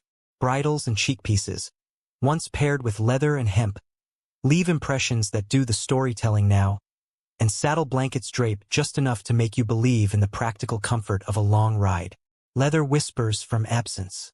Where reins, quivers, and belts used to live, the clay keeps memory by way of studs, hooks, and the rhythm of attachment points. If you lean mentally just so, the gear clinks. Some horse harness ornaments correlate with rank. Others seem to be workshop signatures that spread like a fashion across benches. A curious, almost throwaway detail. Indentations indicate places where thicker padding sat under saddleboards, a nod toward animal welfare that makes the cavalry section feel more humane and more effective at once. Colors rise where posture shelters them. Kneeling figures conserve pigment in the shadow below elbows and along inner thighs more often than their standing counterparts, as if gravity and microclimate teamed up to protect a few secret patches. Azurite still lounges in folds like dusk. Malachite makes a quiet case for green military chic. Cinnabar has learned to be discreet but still peeks from under armor tabs. The synthetic purple, modern labs will swoon over it forever, survives in shy freckles. Conservators point out that posture creates different drying and flaking behaviors. Kneelers may have enjoyed microshade that slowed pigment loss. Scientists are still debating how much posture and pigment chemistry interact versus how much credit should go to excavation sequence and luck. Science takes a longer lap around the pit through the instrument room. Adhesives get tested in small trials, humidity tents shiver like transparent tents in a polite breeze, and nitrogen hoods turn the act of saving color into a quiet, portable weather system. The lacquer undercoat matters, its layers feeding adhesion like bread feeds conversation. Specific consolidants win temporary popularity and then yield to better-behaved cousins. Reversibility rules the ethics debate because future conservators deserve the right to disagree with you. Historians are still debating how much treatment to apply during uncovering versus later in the lab. Pragmatists grumble cheerfully and do what works today without being rude to tomorrow. Sightlines pull tricks that make you feel choreographed. A kneeling archer's gaze aligns with a cavalry horse's ear, which aligns with a gap meant for a wheel that is no longer there, which aligns with the shallow groove of a drain leading water toward sanity. The path the eye takes begins to feel like the path a command would take. Officer to chariot, chariot to kneelers, kneelers to standers, standers to cavalry. The floor plan becomes a sentence diagram for power, tense in the present continuous. Is firing, is moving, is waiting. Myths crowd the edges as they always do when the lights are low and the sight has refused to give up all its secrets. Stories of pressure plate surprises and lurking mechanical devices drift over from conversations about the unopened central chamber and try to pitch their tent here. Skeptical eyebrows rise. Polite archaeologists suggest that what looks like a murder maze in legend may have been a moral fable meant to scare thieves, rather than a practical design for harming them. Historians are still debating the degree to which textual claims should be taken literally when the shovel says not yet. The kneeling archers remain unconcerned. They don't need booby traps to be persuasive. Logistics peeks up from every corner like a reliable friend. The mixed arms present here imply a supply chain that knew how to deliver different arrow types, different horse feed, replacement harness bits, bowstrings, and shield lacings all to the same underground address. Tool marks on sockets and pegs repeat ratios that would make a merchant's heart grow 3 sizes. A supervisor's imaginary clipboard fills itself. Fletching counts, quiver capacity, rate of fire benchmarks for kneeling versus standing. Mainstream history nods. Qin administration is the kind that can put 1,000 moving parts in one room and make them not bump into each other. Footfalls of imagined drill beat against the quiet. Kneelers loose, 2 beats. Kneelers knock, 1 beat. Standers fire, 2 beats. Horsemen advance, 3 beats and a shout. The choreography makes the silence more dramatic, not less. Even the air seems to hold a lane free for a chariot that will never clatter again. In a different mood, this would be spooky, but bedtime humor keeps it neighborly. Nobody here is charging at you. The entire formation is politely waiting for you to finish observing before getting back to being timeless. Tilt of heads varies just enough to keep the crowd from turning into wallpaper. One archer seems to listen for a cue. Another squints at distance. A third has the theatrical calm of an actor who knows the line will land if the pause is measured right. Ear shapes change like regional accents. Belt knots swagger in small socially acceptable increments. The individuality is the same trick Pit 1 used, but here it doubles as tactical clarity. Leaders must be findable in a glance, specialists must look like specialists, and even a horse's blink becomes characterization. Curators pass along a favorite tidbit. Some kneeling archers were found with pigment preserved better on the lower legs and inner arms than on outer surfaces. A distribution pattern that makes sense once you see the posture as its own tiny shelter. Lighting choices in the gallery respond, bending to avoid coaxing more color off with enthusiasm. Interpretive plaques keep their tone calm and practical, like weather reports for art. Scientists are still debating the best cocktail of conservation techniques for lacquer that wants to take flight at the first whiff of oxygen. Meanwhile, the museum behaves like a very patient greenhouse. Patience plays umpire for the chariot question. Without the wood, the iron, the leather, you rely on the negative ruts, gaps, fittings, and the way the surrounding troops position themselves. Elsewhere on the grounds, half-size bronze chariots parade their umbrella mounts and fittings with gleam enough to reassure your imagination here. Yes, chariot teams belong. The compactness of Pit 2 suggests a place where command moved in short, decisive bursts rather than across grand vistas. Historians are still debating whether these vehicles were primarily for the theater of power or for the practical shuttling of orders and elite archers. Odds are good the past had room for both. Somewhere in the geometry, a debate about the kneelers refuses to resolve. Are these the empire's crack archers, swaggering by squatting, the way only people who own their craft can? Or is the posture a sculptural solution, stable, varied, visually engaging, that became a Qin shorthand for archer whether elite or ordinary? The answer shifts depending on which scholar writes the footnote and which pit you stand in. Archaeological context, pigment traces, and weapon typology play rock-paper-scissors with iconography and literary inference.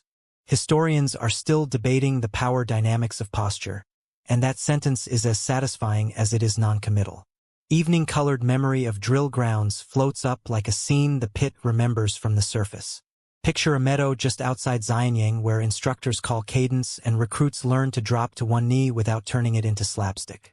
Bows creak, strings sing, horses snort, and chariot wheels notch grooves into the training field like signatures.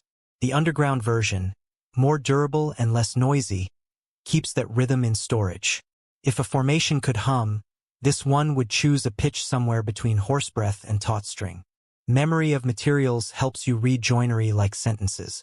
Arms were formed hollow, attached via mortises at shoulders, then sealed with careful smoothing so the seam disappears beneath mottled cloth. Heads, fired separately to reduce failure, seated into collars that cover the join like a secret handshake. Hands, sockets, dowels, clays of slightly different recipes, all cooperate with a logic that tolerates centuries. A quirky little observation hides at ankle height. A few soles carry tread patterns that differ subtly between kneelers and standers, a footwear dialect that might reflect bench practice, job distinction, or someone's quiet sense of humor about traction. Finally, the pit takes back the initiative from analysis and returns to being a room with a mood. The air leans cool. The light schemes surfaces as if tracing muscle memory. Guard speaks softly in a script that feels like respectful static. Breathing slows for the 3rd or 4th time since you arrived, which at bedtime is the metric that matters.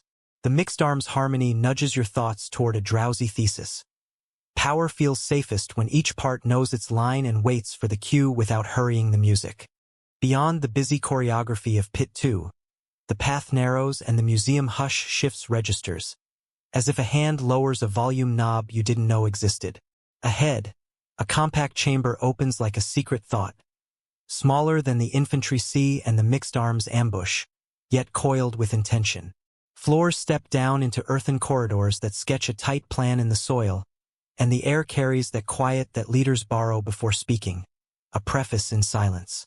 Guides call this the command pit, a place where direction is implied in angles and spacing rather than painted on a wall, and immediately your shoulders adjust, as if a commander might check posture even after 22 centuries.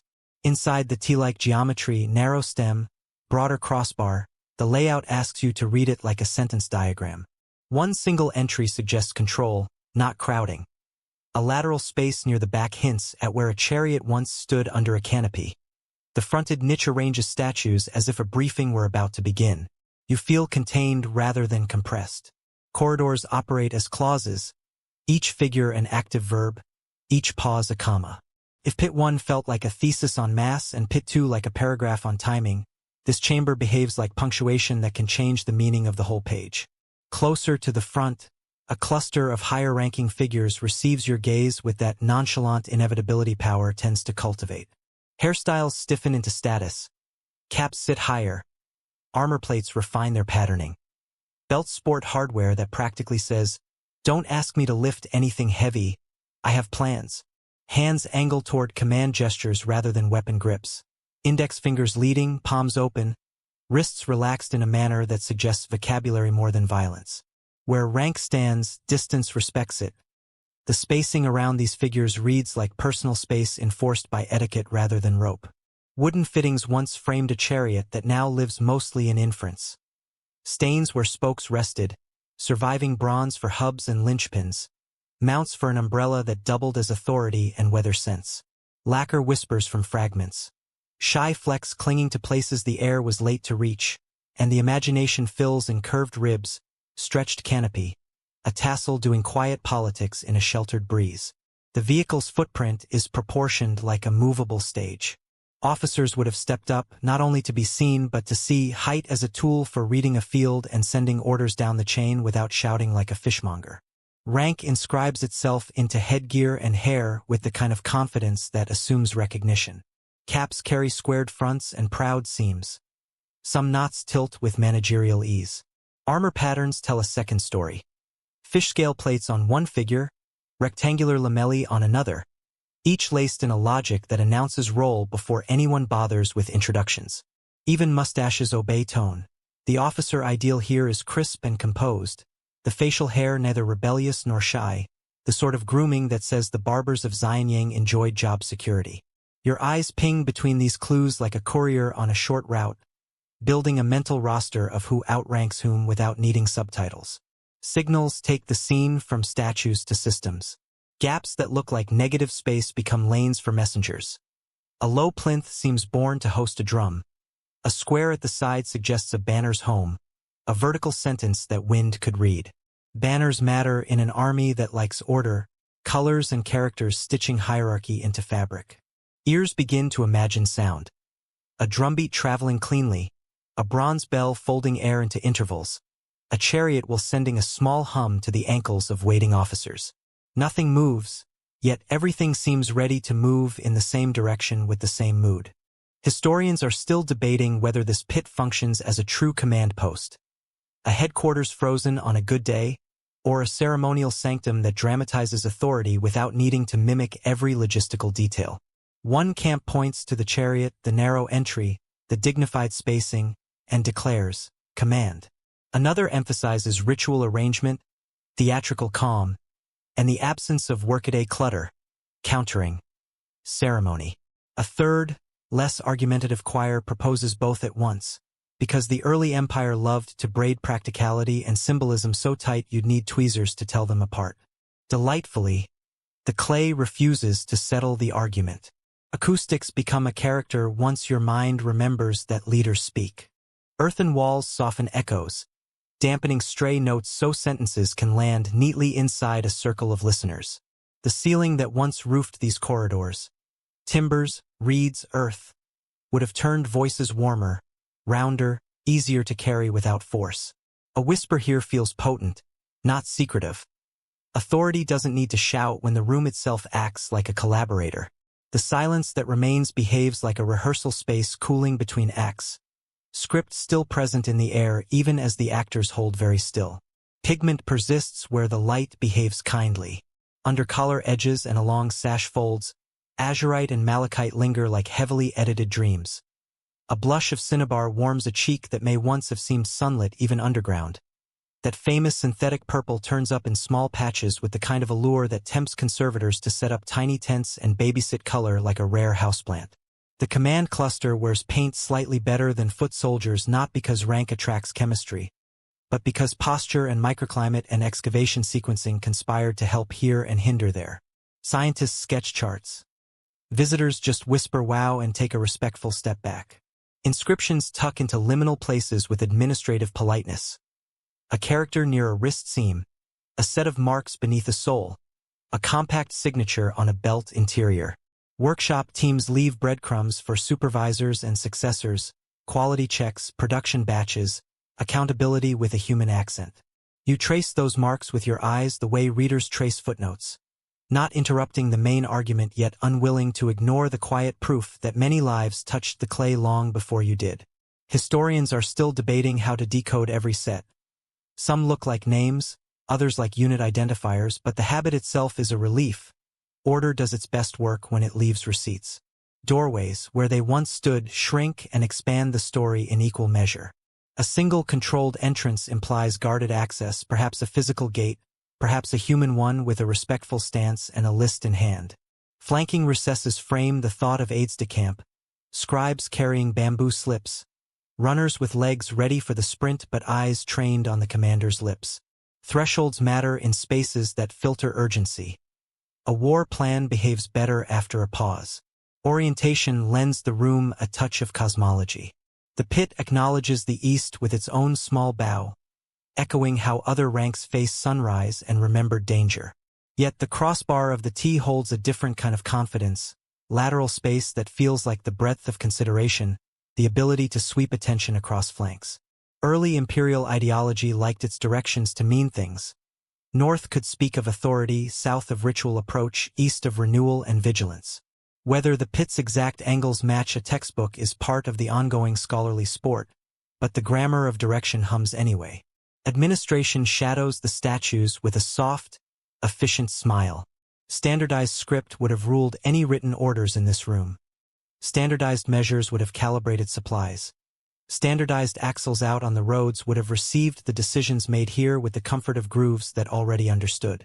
It's easy to imagine a scribe nodding slips with practiced hands while an officer dictates in measured sentences.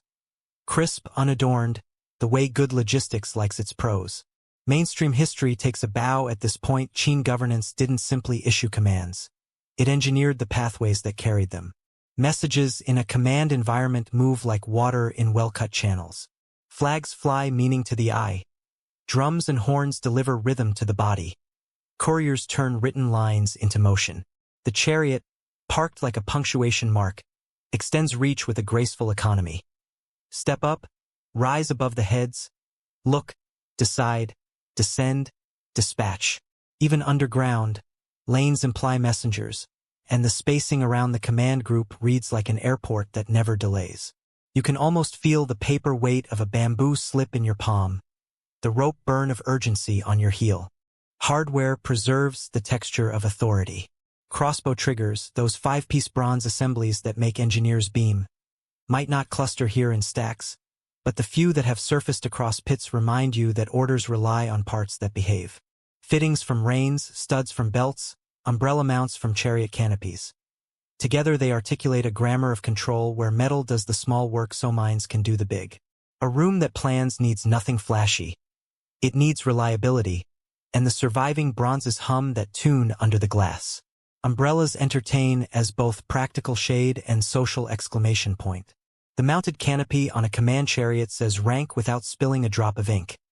Its curve creates a little stage where the actor doesn't need to raise a hand for you to see who is speaking. A fun, slightly odd tidbit survives in later models elsewhere on the site.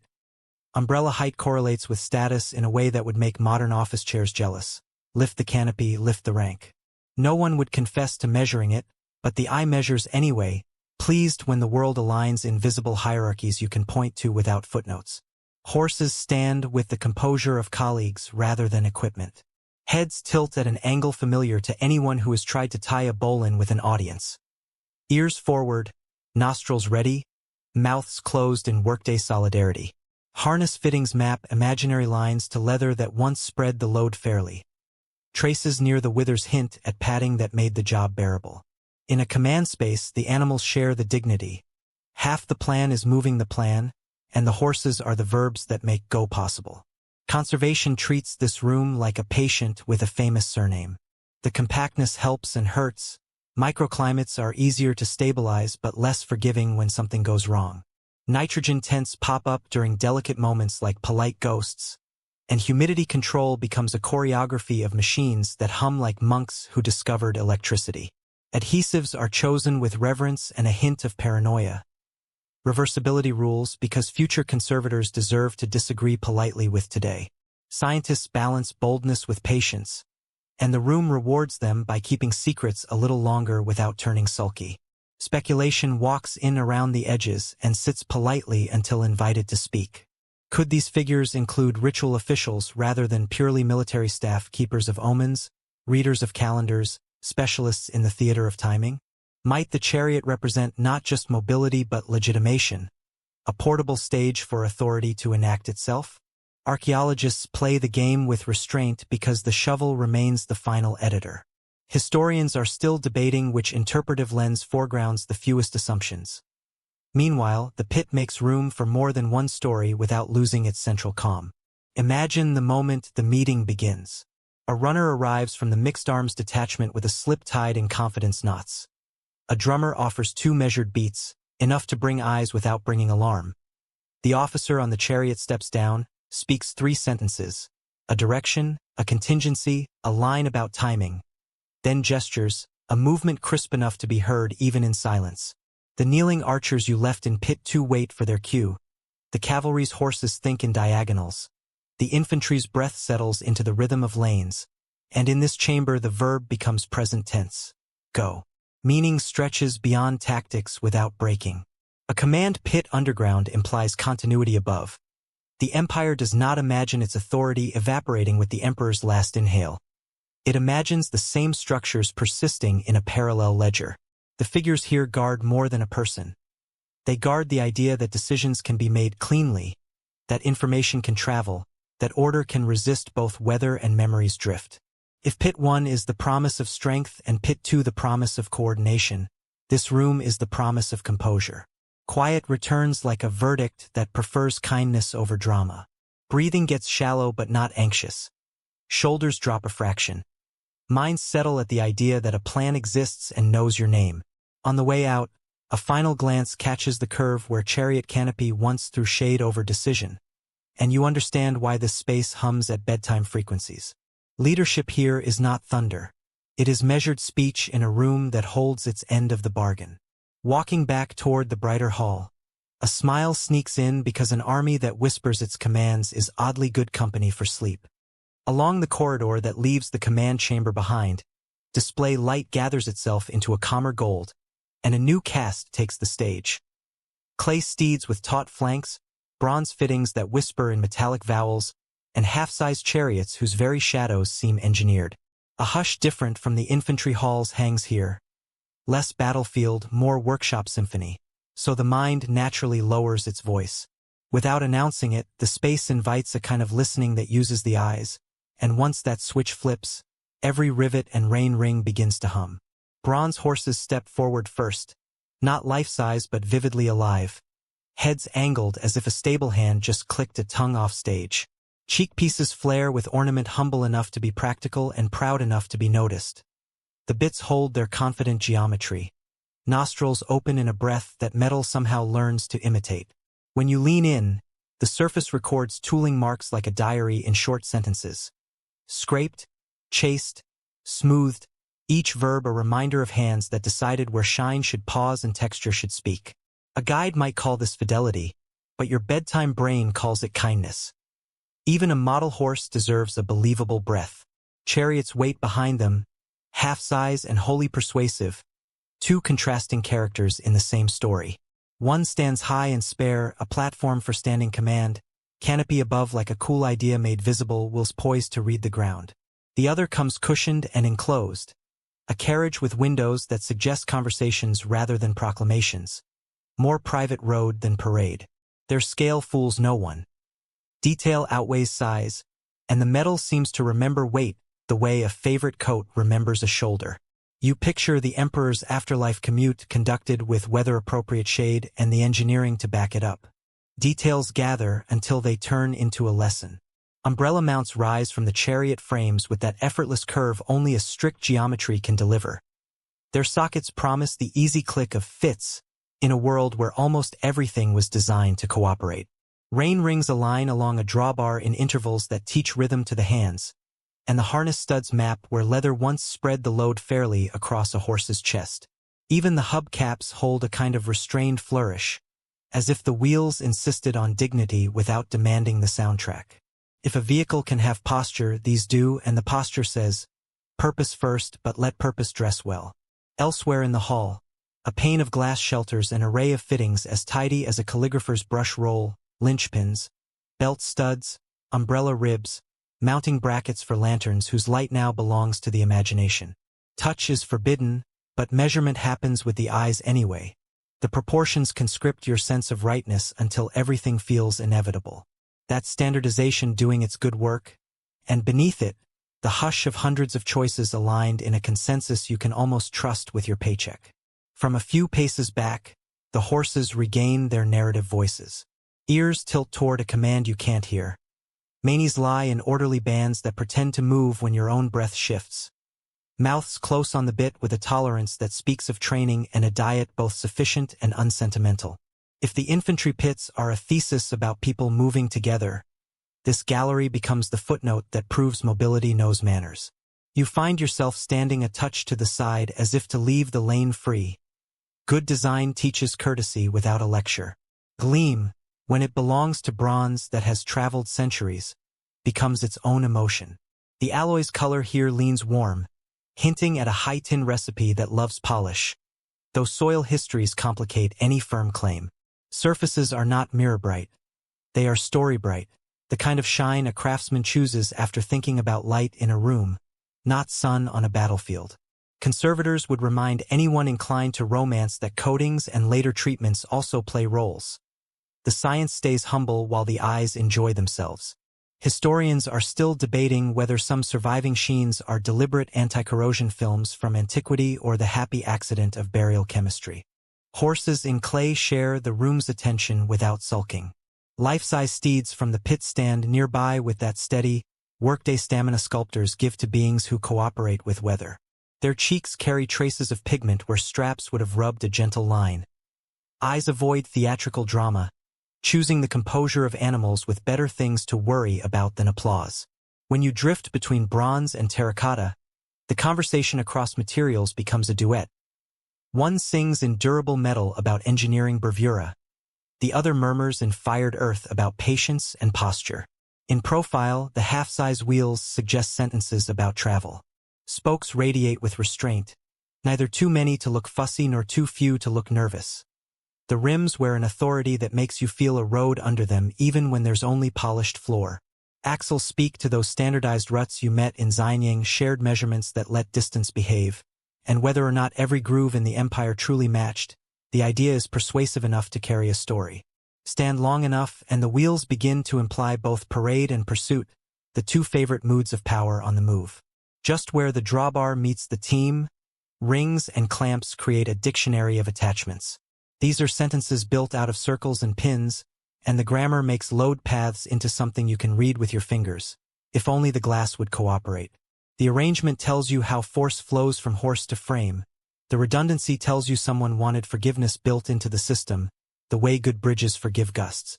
A polished stud here, a thicker flange there, a hidden reinforcement under a glamorous curve.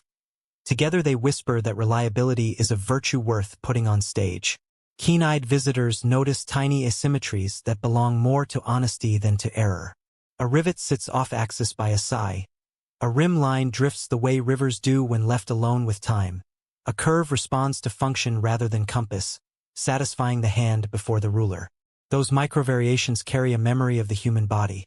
Left hand, right hand, the day's mood, the slightly different tilt of a file when a joke distracts the bench. Standardization holds the big shape. Personality writes the small notes, and both together make the music. Laughter, quiet and respectful, often shows up beside the umbrella. The mount's elegance carries something faintly domestic. Shade against overstated sunshine, shelter from rain that insists on conversation. A private roof in the public geometry of a road. It's a delightful plain fact that umbrellas measure status here, higher canopy, higher rank, and you can't help translating that into modern office chairs in your head. The thought isn't entirely silly. Comfort, visibility, and authority frequently travel as a bundle, and the chariot turns that truth into hardware. Meanwhile, a docent's voice folds a mainstream history into the room's air. By late warring states and into Qin, chariots no longer ruled the battlefield as they once did. Cavalry and infantry had rearranged tactics, but chariots did not retire. They specialized command platforms, parade vehicles, mobile stages for the theater of rank, and the models here likely echo that function. The emperor's afterlife required mobility that was part symbol, part logistics, and part personal preference. In this telling, the chariots are less about charging enemies than about charging meaning. They move authority where it needs to be seen. Notice how rain guides curve at just the angle that lets leather slip without friction burns, how the drawbar tapers to manage stress where it meets the yoke, how tiny bosses on fittings let a strap sit without sliding toward misery. Those are compassion decisions disguised as engineering, the kind that keep animals working without resenting the job. Even the placement of bells on some reconstructions, small chimes intended to announce approach without scaring, has the air of etiquette.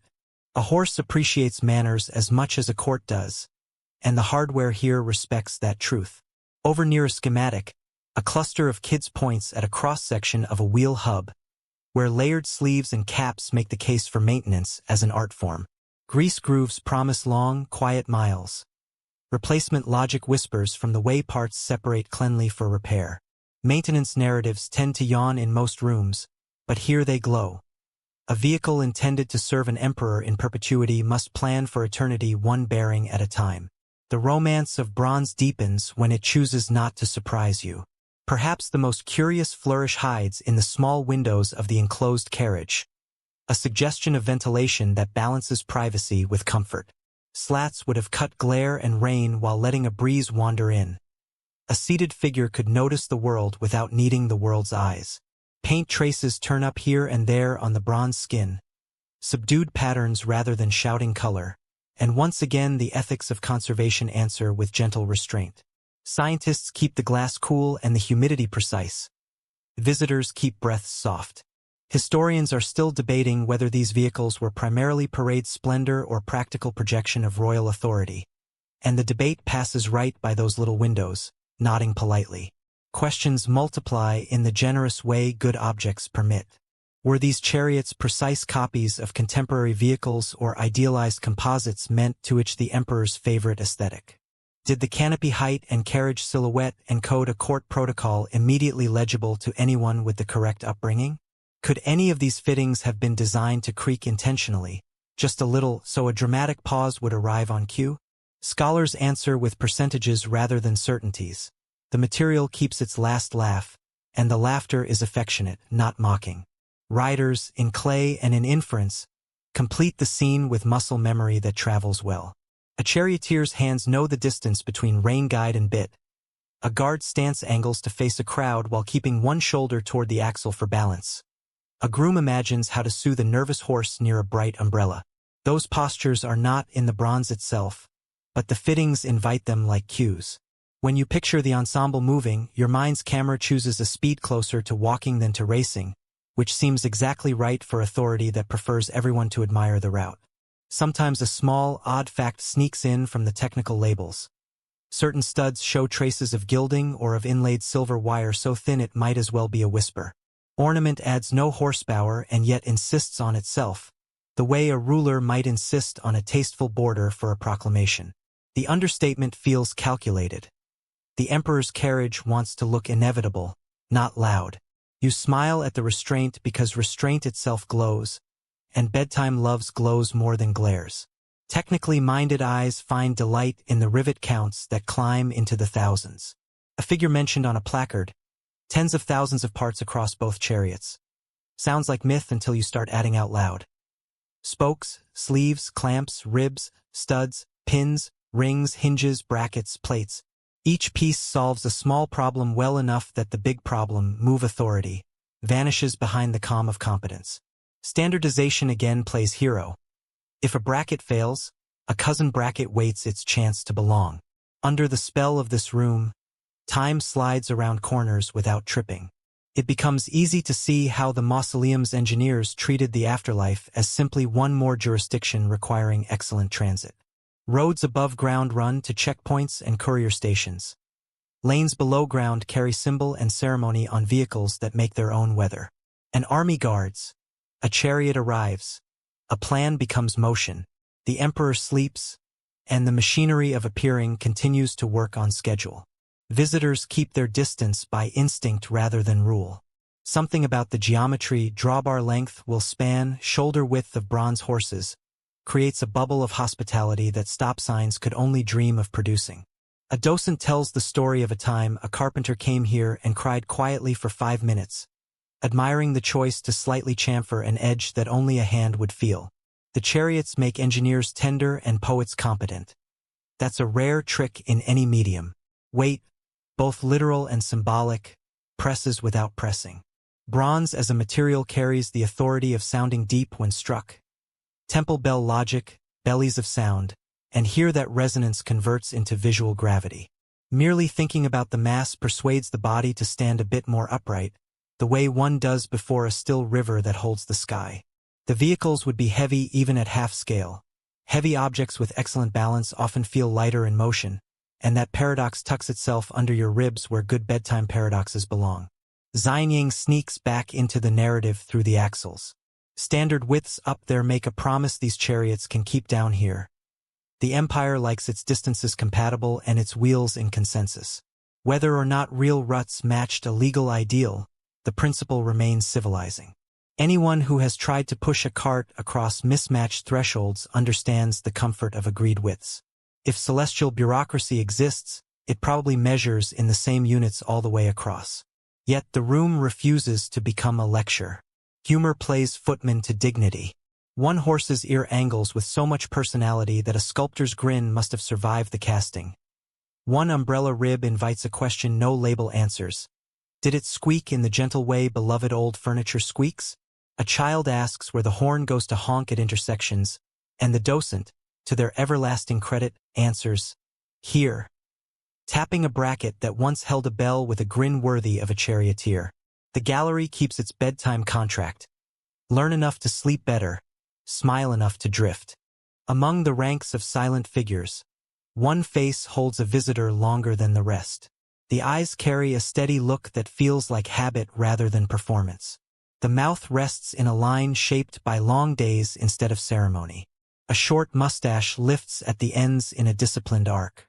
No name sits on the base, but a small mark hides near the wrist seam. A quiet tag that once tied the head to a bench and a supervisor. He is a product of molds and coils, yet he reads like a person who once breathed cold air before dawn. Across the city workshops long before the pits were sealed, an artisan named Lian earned his way from torsos to heads. He kept a row of wooden tools worn smooth by daily use, edges memorized by his fingers. Base heads came from two-part molds that saved time and lowered risk, and Lian trimmed seams until they dissolved into skin. He pressed the clay at temples to build gentle prominence, sharpened eyelids with a thin blade, and changed jawlines in measured steps. The rules of the bureau demanded uniformity. The craft inside his hands asked for presence. He gave both their due. Each afternoon an inspector named Zhuo walked the aisles with a bamboo ledger and a patient expression. He checked wall thickness by tapping knuckles, checked ear alignment by squinting, and checked hidden marks by habit. The marks tied each piece to a team and a batch. Zhuo liked order because order kept disasters small. He also liked the little deviations that did not break the rules. A shallow dimple on one chin made him pause. A hairline groove at the philtrum made him look twice. He let these pass because they kept the army from turning into a pattern rather than people. Behind the main tables, a specialist named Han carved ears in a corner with good light. He kept shelves of ear studies, a private library of cartilage. Long lobes, tight rims, folded helixes, delicate scapha ridges. He shaped each with a calm that did not change with weather or quotas. Later scholars would map ear types to benches and try to reconstruct production networks from curves and lobes. Han would have shrugged and kept carving, pleased that evidence found a home where he had left it. Nearby, a painter named June laid down lacquer that smelled like wet bark and bitter resin. He sealed surfaces so pigments would grip. He ground azurite into thick blue, rubbed malachite into soft green, lifted cinnabar with respect for its restless brightness, and mixed a synthetic purple that came from high heat rather than plant. He gave lips a restrained warmth and hair a steady depth. He lined armor edges so the forms read cleanly at a distance.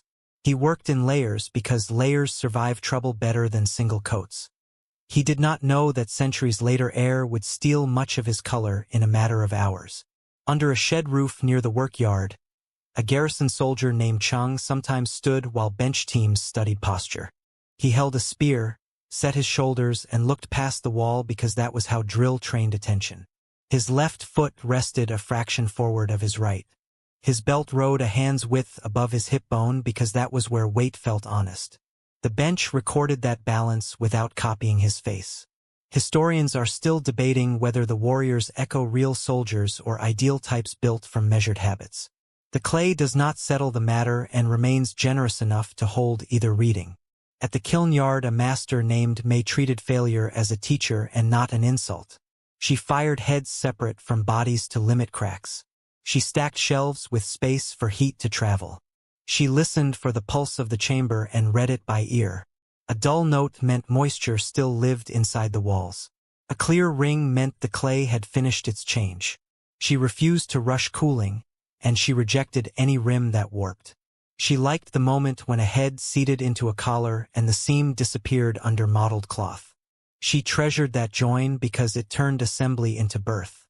Along a long table near the door, a scribe named Xiao tracked batches with small seal script that looked like neat steps on a dry path. He logged team codes and tallies. He tied slips with steady knots and pressed seals with even pressure. He sent totals to an office that loved numbers more than stories. He believed a project this large needed memory more than pride. He did not guess that later conservators would treat his lists like maps and follow them back to benches and hands. Sometimes a mustache became the place where style wrestled with standards. A sculptor named Ruo liked an upward tilt that gave faces a hint of cheer. His foreman did not like faces that smiled at duty. Ruo kept the arc and lowered its height. The figure kept dignity and gained a trace of warmth. On the neighboring bench, another sculptor favored a straight line with sharp corners. His faces looked strict without looking cruel. Both lived inside the rules, and both kept the army from flattening into a single mood. Workers on the assembly side laced armor plates without hurry and without vanity. Leather cords passed through tiny holes and found knots that would hold under time. A younger assistant named when stamped tread patterns on soles that would stand on packed earth no one would ever see after the roof closed. He stamped one sole twice by accident, then tried to smooth the extra mark with careful fingers. The clay kept the story. The figure went into a second row where only the most attentive eyes would find the small echo. The team treated the extra stamp as a reminder that hands make things real. Across the river, while soldiers gathered underground, another crew raised a scene with bronze birds and musicians. A face specialist visited on a rest day. He watched a crane tilt its head with a patient intelligence. He took that calm back to his bench and softened a jaw he had been cutting too sharp. The change looked small on the table and right in the pit. He liked the thought that music could shape stone faces through the bridge of attention. Inside the pits during final assembly, the work became ritual without speeches. Heads settled into collars and hid their joins like a secret. Hands slid into sleeves with sockets lined in damp clay. Belts settled across armor plates and pulled posture into place. Officers faced the lanes where messages would run. Infantry faced east toward sunrise and old threats. A foreman paced and tapped heels with a stick when a base looked soft. He did not tap often. The sound of fit pieces did his job for him. Beneath the heavy roofing built from beams, reeds, and earth, the army held its posture while the last crews closed the entrances. The builders left drains to pull away water and left records where supervisors could find them. The workforce returned to the city and the next assignment. Lian moved to a project that demanded roof tiles. Were inspected granaries and missed the smell of wet clay. Han taught new hands to carve cartilage and learned to accept that most people do not notice ears unless they are wrong. June painted boxes for an office with the same care he had given to lips and hair. Mei trained apprentices to read kiln voices. Qiao took his ledgers to a county post with slower roads. None of them knew who would see their work or when that would happen. During the dry spring of a later century, a farmer named Yang dug a well and struck a fragment that did not sound like broken roof tile. He cleared soil from a cheek and saw a calm gaze. Officials came. Archaeologists laid out string lines and worked in squares. The faces rose in careful inches. A museum roof arrived above them and turned the field into a hall. The army behaved as if the roof had never left. The faces learned a new kind of silence made of soft shoes and lowered voices. By the glass cases years later, a conservator named Lin studied a patch of color under a clear hood that made a small room over a cheek. She controlled humidity like a gardener measures water. She watched a bright tone wake when air touched it and tried to help it stay. She placed consolidant only where it would support and not bully. She chose materials she could remove if better answers appeared after her. She kept notes clean and useful. She treated each saved square inch as a conversation with hands from another time. Over the course of a week, a young sculptor named Fei stood in front of a row and tried to count decisions hidden in plain sight. He saw the mold seam that had vanished into skin. He saw the eyelid cut that caught light without shouting. He saw a mouth line that refused fashion. He saw ear cartilage with a structure a doctor could respect. He understood that the heads honored the rule and honored the hand. He went home and sharpened his tools with a steadier mind. Within the same hall, a school group moved like a tide and then thinned. A guard checked the railing and left the air to settle. A family drifted past and found a favorite face. The pattern repeated every hour. Some visitors chose a stern officer with a steady gaze. Some chose a gentle mouth that seemed patient. Some chose a brow that reminded them of a relative. The faces did not repeat even when molds repeated. Variation lived in the margin where rules allowed care. Farther down the platform, a curator updated a label about pigments. The text now noted azurite, malachite, cinnabar, and a famous purple born from high heat. The label explained lacquer as a base that sealed and protected. It described how oxygen and low humidity could cause paint to lift and flee. It praised tents and hoods and reversible adhesives without naming them like recipes. It reminded readers that conservation is a practice that plans for a future reader. It added a line that science prefers to whisper. Not every choice can last forever. Later in a staff room, a research note crossed a desk about inscriptions on inner sleeves and soles. The note tied symbols to benches and tied benches to workshops. It suggested that small differences in ear style lined up with those codes. It proposed that the army held a map of teams inside its faces. Historians are still debating how to read those marks and how many workshops worked together. The debate deepened respect for the people who had signed so quietly. Finally, the hall returned to its natural calm. The soldiers kept their lanes. The officers kept their watch. The faces kept their presence and refused to turn into a pattern. The makers had met quotas, answered to clerks, and obeyed the strict edge of a state that loved rules. They had still found places where choice could live without making a scene. A double stamp on a sole. A curve on a mustache. A calm in a jawline. A cartilage line cut by a hand that understood ears better than most. In the long bargain between uniformity and personality, their work leaned toward life and stayed there. Light slips across the clay ranks and catches on places where color once lived. And in that instant, the gray turns into a memory so vivid you almost squint. The pigments are mostly gone to the air, but their ghosts remain in seams and shadows, snug under collars and inside the folds of sleeves, little reminders that these soldiers were never meant to look like stone. You lean over a railing and let the eye adjust. The hall stops being monochrome and becomes a palette in low whisper, and the past remembers itself as a painter rather than a mason. Color, when it did its full job here, ran a disciplined parade. Azurite for deep blues, malachite for steady greens, cinnabar for a red that warmed faces and signaled vigor, carbon black to tighten pupils and line armor seams, and a pale tone built from ground minerals to soften skin. The famous synthetic colors, the Chinese blue and Chinese purple born from high-heat chemistry, arrived like clever cousins, layered on a base of lacquer that sealed the porous clay. A mainstream truth stands calmly in all this. The Terracotta army was a polychrome army, built to be seen in color under torchlight or soft daylight. You trace those layers in your mind and feel logistics behind aesthetics, a state that knew pigments as well as formations. Once air hits the buried surface, trouble begins, and it begins fast. The lacquered base that held the paint swells and dries with the sudden shift, and the pigments flake in curling chips. Early excavators watched entire cheeks shed their color like bark in a hot wind. Conservators learned to stage a gentler atmosphere before the first brush of daylight kissed a face. Humidity tense, controlled oxygen, and a calm, scientific patience that refuses to hurry for anyone. Historians still argue about how many square inches of original paint were lost in the earliest years by enthusiasm outrunning prudence, but the current choreography owes its discipline to those early alarms. Lacquer, the quiet hero and occasional villain, starts life as sap, urushiol, drawn from trees that demand both respect and gloves. It cures in humidity, not in dryness, and the workshop schedule bent around that fact, giving the lacquer time to harden before pigments arrived. Once sealed, the surface accepted color like a guest of honor, but centuries later that same organic layer became fussy when excavators tried to introduce it to modern air. The sap's old chemistry met the present's impatience, and science had to play diplomat, so the meeting didn't end in a flurry of tiny farewells falling to the floor. Layers stack like an architect's drawing you can feel with a fingertip.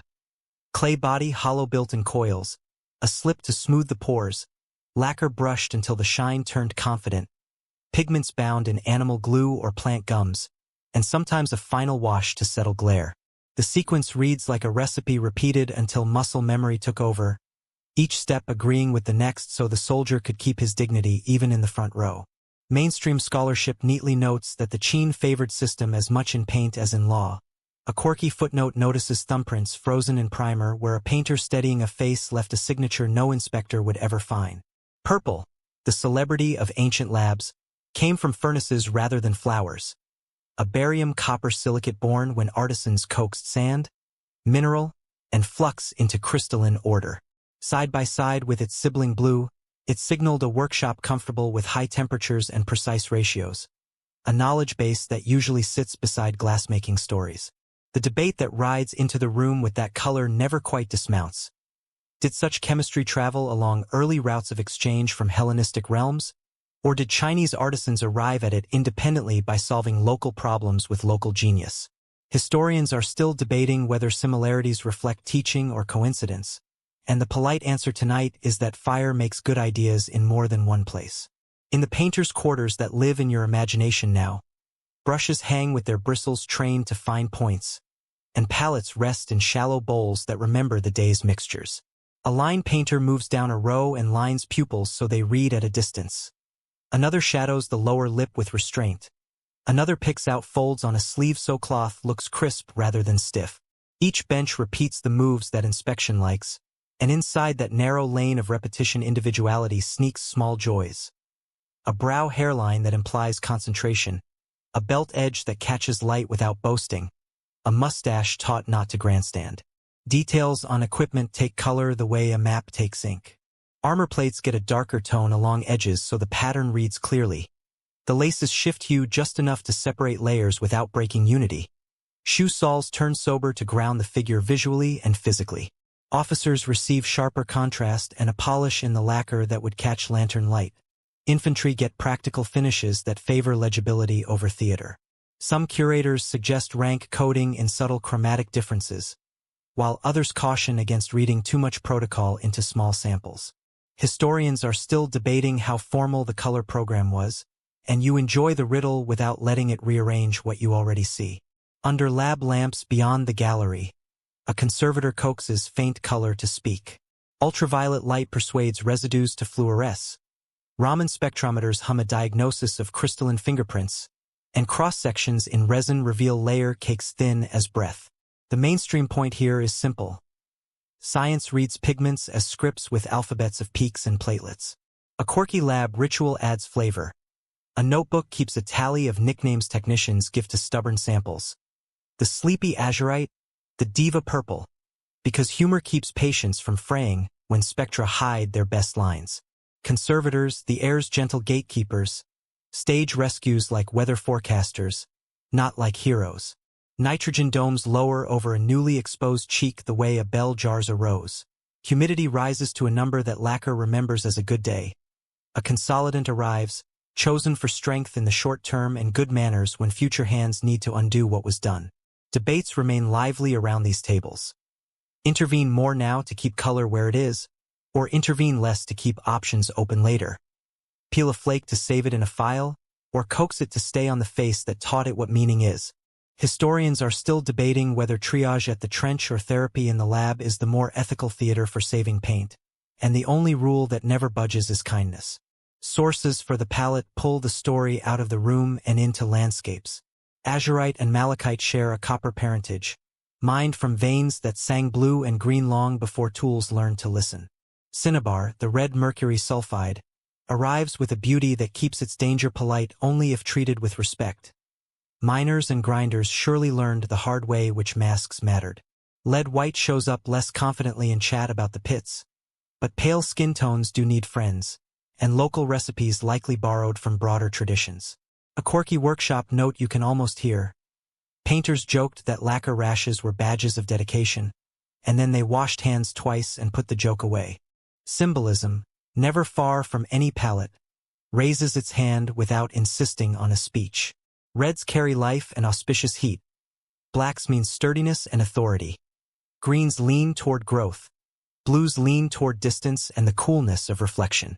Whether Qin workshops followed a rigid codebook for meaning is unclear, and the safe answer is gentle. Aesthetics and legibility came first, while symbolism hovered as a guest of honor who never monopolized the conversation. Historians are still debating color's job description in this army, and your eyes decide to enjoy competence before moralizing about hue. Microclimates, the quiet engineers, explain why some kneeling archers keep their pigments longer than their standing comrades. Shade beneath elbows and hems provides refuge. A sheltered angle resists drafts during excavation. Beads of condensation under a tent behave kindly where flat plains sulk. The posture that aided battlefield stability accidentally aids color stability 22 centuries later, and the army earns back a piece of its paint by virtue of ergonomics. Conservators nod at this as if posture were a colleague, and posture nods back by holding still. Beyond chemistry and climate, the question of faces returns with a chromatic twist. If the heads echo real soldiers, did some benches match pigment tones to complexions drawn from life? Or did they apply a uniform skin palette that made the army a chorus more than a portrait gallery? The answer turns foggy where hope wants clarity.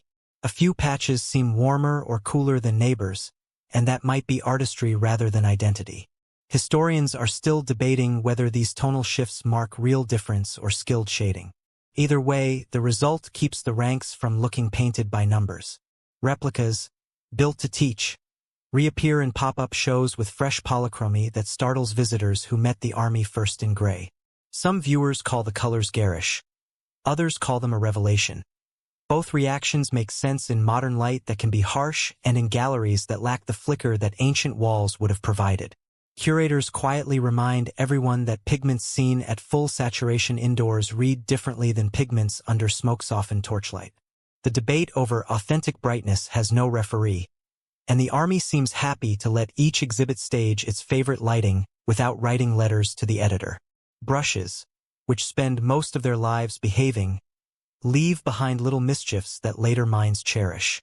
A slightly wandering line along an armor suggests a hand that smiled mid-stroke. A faint fingerprint in a patch of lacquer suggests a pause to tuck a loose strand of hair. A thickened edge where color caught on a sleeve suggests a benchmate passing too closely. None of these remove the discipline. All of them add pulse. The macro story insists on system. The microfacts insist on people. Early excavation days in the 1970s confronted a paradox. The more earth that left a figure's face, the more paint threatened to leave as well. Conservators then did what doctors do in field hospitals: work with what you have and make today safer than yesterday. A decade later, humidity domes improved. A generation later, consolidants learned more manners. And through each improvement, the site wrote its own textbook. The mainstream point is that archaeology grew careful before the army ran out of patience. And a generous truth is that the army forgave more than one lesson learned in public. Crystals inside color know their angles. Azurite breaks into plates that flash under a microscope. Malachite grows acicular quills that knit together like polite hedgehogs. The barium copper blues and purples arrange in lattices that reveal kiln temperature and cooling rate to anyone willing to listen.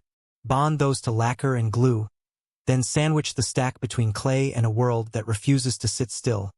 And you understand why a paint flake carries so much news per square millimeter. Reading such flakes becomes an act of citizenship in a country called patience. Labels in museums try to do justice without turning into short dissertations, and sometimes they sneak in tidbits that feel like good gossip. One notes that pigment traces often cling best at the edges of features: the inner fold of an ear, the underside of a brow, the seam where a collar meets the neck. Another mentions that blue and green seem to have survived in different moods across benches, perhaps because of local recipes or the age of stock jars when the last pass went on. A third admits politely that names like Han Purple are modern conveniences rather than labels anyone in a Qin workshop would have recognized. Imagine the army on the day the last painter stepped down from the scaffold and palmed away a smudge from a cheek. Armor lines catch light like punctuation. Belts read with a slight sheen. Faces carry warmth that makes stillness feel like duty rather than exhaustion. Torches send shadows into folds and under lashes, trans-lining the gaze with dimension. Horses gleam in the practical parts of their harness. Umbrella canopies on chariot models absorb a quiet bronze dusk. The color doesn't shout. It speaks in full sentences, and even the silence nods along to the cadence. Meaning rides in on the back of hue with good manners. A vibrant army persuades more than it threatens, insisting on order by suggesting a world where gear is maintained and people are accounted for. Color keeps the modules from becoming mannequins and keeps the empire from reducing itself to a grayscale diagram. Mainstream history loves this point. Qin administration was an aesthetic as much as a code, a preference for legible surfaces and dependable contrasts, the kind of clarity that helps large plans survive large distances.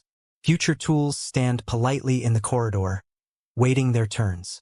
Gels that nudge moisture without flooding, consolidants that behave like guest tenants rather than landlords, sensors that watch humidity with the vigilance of a night guard. All promise to flatter the pigments into staying. Researchers test nanoparticles in controlled trials while elders on the team insist on reversible, readable, reparable. The debate stays honest. Do not rescue so hard you erase tomorrow's choices. Do not wait so long today's face becomes yesterday's dust. Historians are still debating the ethics of intervention, which is another way of saying the site has a healthy conscience. Questions about display never retire. Should reconstructions on replicas present the full chroma of a fresh workshop day, or temper expectation by toning down what the room would have mellowed in torchlight and time? Should digital projections lay color back on the living ranks for a moment, or would that trespass on the quiet that makes this army good company for late evenings? Curators field these with the patience of teachers and the humility of students. The army shrugs in clay and lets the living practice taste. Finally, the hall returns to gray that is not gray, to silence that is not empty, to an atmosphere that knows more than it says. Patches of blue and green hold fast where they can.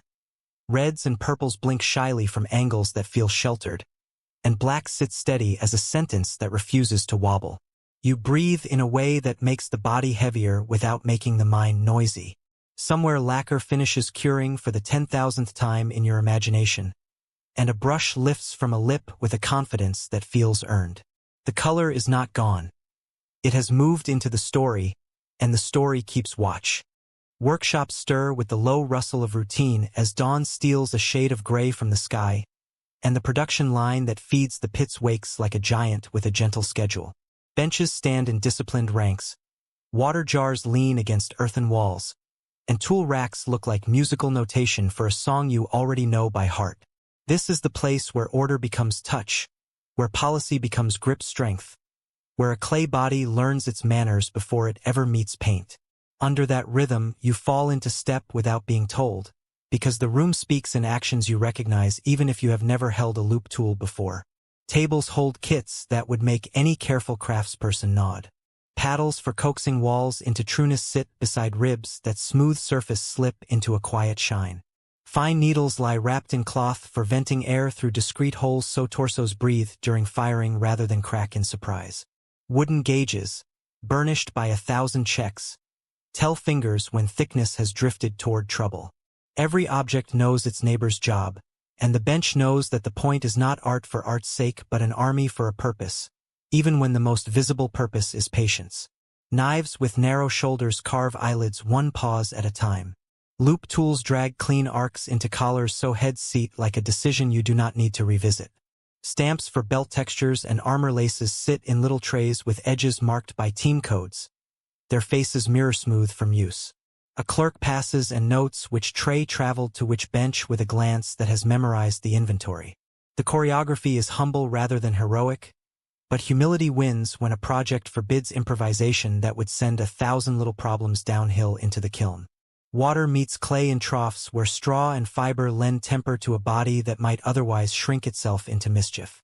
Hands knead until the weight answers with a quiet, centering firmness, then rest the mix long enough for moisture to move evenly through the mass. The recipe favors predictability over poetry, and yet the rhythm feels like agriculture in miniature. You smell riverbank in the mud and remember that even a state as stern as Qin still trusts soil with its most important stories. Arms rise from coils stacked like the rings of a tree whose trunk understands engineering. Hollow walls meet at shoulder seams that will later hide under mottled cloth, and vent holes stay small but honest so steam can step out without making a scene. A master taps a rib against a torso and listens for the sound that says structure rather than shell. The room rewards ears that learned how clay lies when it plans to behave. Molds wait in shelves that remember faces, hands, and armor plates as types rather than individuals. Heads begin as halves, pressed and joined with slip that dries into a treaty line no audience will ever see. Hands arrive in a small library of gesture. Open for command, closed for spear, cupped for reins. Each mold invites variation after the pull, and an artisan leans in to write personality across standard parts, carving a jawline here, softening a brow there, tucking a dimple into a chin because real faces never repeat even when procedures do. Thumbprints hide in primer the way laughter hides in a serious room. A painter steadies a cheek with a fingertip and leaves a shallow oval that later lacquer will seal like a fossil of care. Makers' marks tuck themselves into wrists and soles, tiny characters that tie a figure to a bench, a supervisor, a kiln load, a date. The bureaucracy that counts grain also counts heads, and the clay embraces both form and accountability with an ease that keeps the whole machine from squeaking. Schedules hold power as surely as bronzes do. A water clock glugs a measured song in the corner, and a gong counts the day into the manageable pieces that teams need. Rations arrive when they should. Breaks take the same shape every day. Quotas live on a board where the chalk writes as politely as a clerk. No one mistakes this for romance, but the predictability lets the room do work that would choke on chaos. Long projects stay possible when time behaves like a colleague rather than a rumor. Kills crouch in their yard like animals bred for calm, their mouths blackened, their flues discreet, their brickwork mended where heat kept its own counsel. Some draw updraft, some encourage downdraft, and each carries a personality that the team reads as clearly as a face. Fuel stacks in neat cords and in brick-lined bays, a measured bank of heat ready to be withdrawn with interest. Greenware rests on carts under cloth, waiting for the hands that know how to load without jostling ambition into fracture. Stoking becomes a language in which color and sound do the verbs. Flame shifts from straw yellow to a deeper orange when temperature climbs into the range that turns clay from pressed earth into stone's patient cousin. A kiln master watches through a spy hole and reads the dance the way a sailor reads water. Cones bent to target angles give formal confirmation, but the ear heard first. Over time the crew learns which logs sing hot, which embers forgive a late feed, which venting pattern spares the top shelf from sulking. Carts move trays of heads like a choir moving from rehearsal room to stage. Cushions of sand and straw cradle cheeks that cannot afford dents. A boy with fast feet and careful hands walks backward through a doorway to make space for a master navigating a tight corner with 2 torsos under his arm. Breakage happens anyway, and the shards return to the trough as grog, ground to grit that will make tomorrow's clay stronger. Even failure serves the line when the process respects it. Firing asks for patience that refuses to blink. Heat climbs slowly through stages where water leaves, organics burn, and clay minerals reorganize into something that will stop arguing with damp weather. Kiln furniture creates shelves and galleries where air can move without creating drafts that lean shoulders into cracks. Old baskets, no longer safe for carrying, become molds for gentle curves. Their imprints a ghost grid in the base of a figure that will never show its underside to anyone.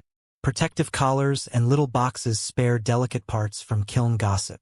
Cooling demands a restraint that apprentices learn with a fidget they try to hide. Doors do not open because somebody is impatient.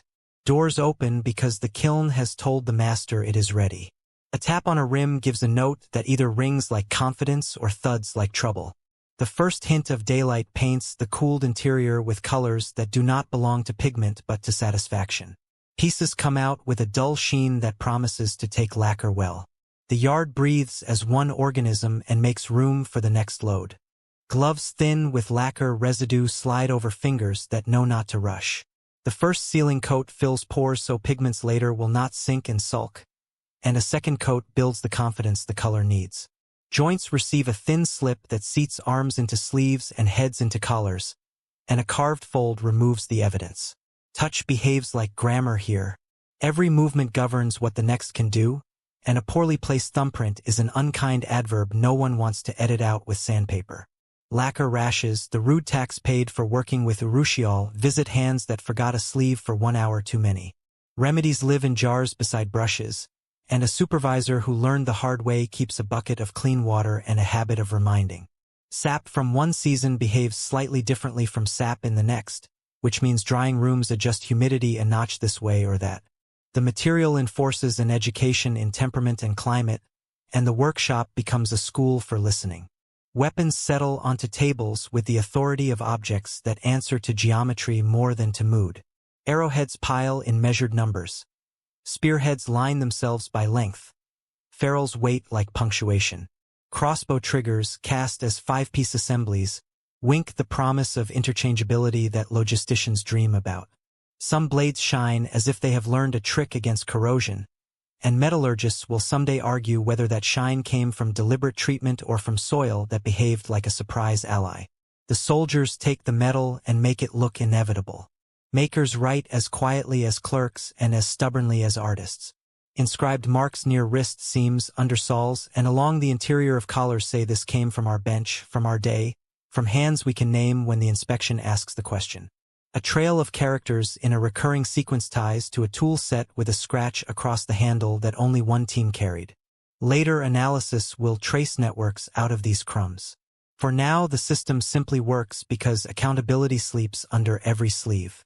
Maps emerge from soot and shards when archaeologists draw circles around clusters of kiln waste.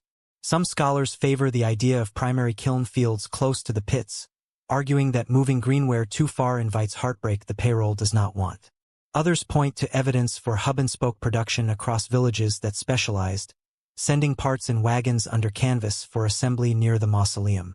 Historians are still debating where the heat lived in greatest concentration, and the pleasant part of the puzzle is that both models describe a state that trusted coordination. Roads breathe logistics in and out of the site the way lungs trade air. Timber arrives in measured lengths for beams and for charcoal, and every piece has a purpose before the cart wheels stop. Clay digs near the river refuel the troughs, their pits filling with water in the rainy season and turning into frogs in the autumn. Short stretches of track where ruts from carts that only ever travel between the yard and the kiln, an axle-width agreement keeping the morning from devolving into angry repairs. The empire pays attention to distances because distances can break budgets. Cords play their own music at an assembly bench where armor plates wait in stacks like neat pages. Holes line up, laces thread. Knots tie in ways a drill master would approve, and the result drapes with a logic that convinces the eye long before the hand tests it. Standard knots appear so often they behave like punctuation, clarifying the grammar of a torso so decisively that even a stranger can read the fit. Small variations in lace width signal different benches without betraying the army's overall harmony. Quality stands at the threshold between pride and humility. Inspectors measure wall thickness without making a show of it, weigh heads against a standard that keeps the kiln safe, and mark minor flaws for repair with a brushstroke that looks like a wind gust on bamboo. Some errors invite recycling into grog, and the crunch that follows is not punitive but practical. The room prefers forgiveness that teaches rather than punishment that performs.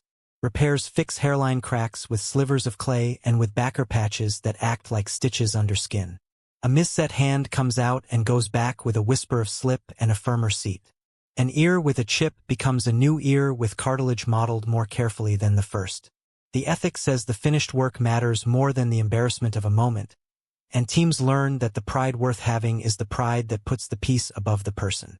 Teams divide labor the way a good kitchen divides stations. Head carvers sit near windows where light behaves kindly. Hand specialists keep a drawer of grips that remember spears and reins. Armor lacer benches hold a rhythm that could lull even a fussy mind. Kiln crews stay just far enough away to keep dust out of greenware and close enough that a master can fetch a piece and say this one needs 2 degrees more patience. The orchestra plays from a score no one reads aloud because everyone has heard it enough to hum. Ceremony blooms without symbols when assembly reaches that phase where forms stand in lines and wait for orders that will never come. Unit by unit, figures pass from table to table until a corridor at the edge of a pit becomes a staging lane. Officers find their distances from one another with a choreography so old it feels new each time it runs. Kneeling archers sit into their angles like chess pieces that refuse to wobble. Even silence takes a breath as the scaffolds rise for roofing. Debates survive into the present with the vigor of people who love evidence more than victory. Where exactly did the largest kiln cluster stand relative to the burial pits? And what does the distribution of kiln waste actually measure?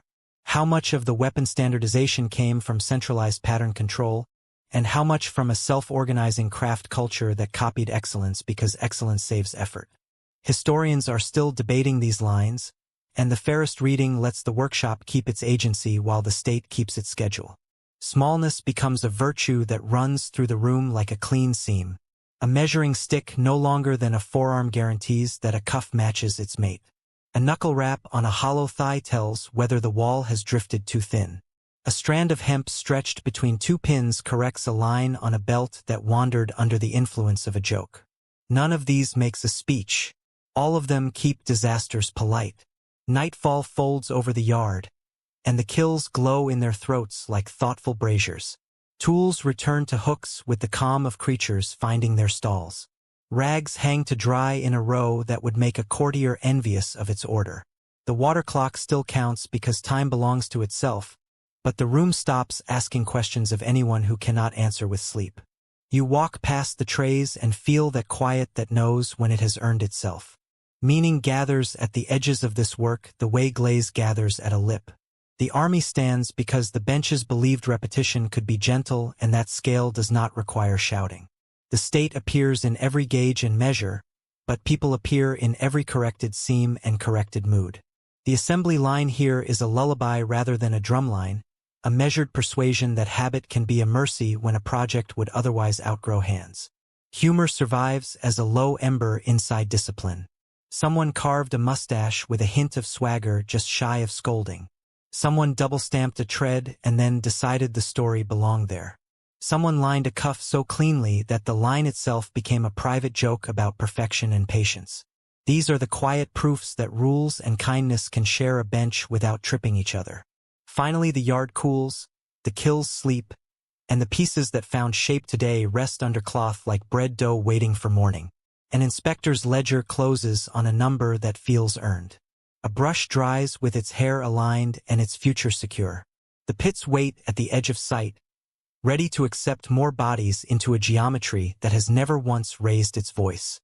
On the way out, the fan in your room will hum, and this whole choreography will slide under that sound like a river under a bridge, steady enough to carry you into dreams.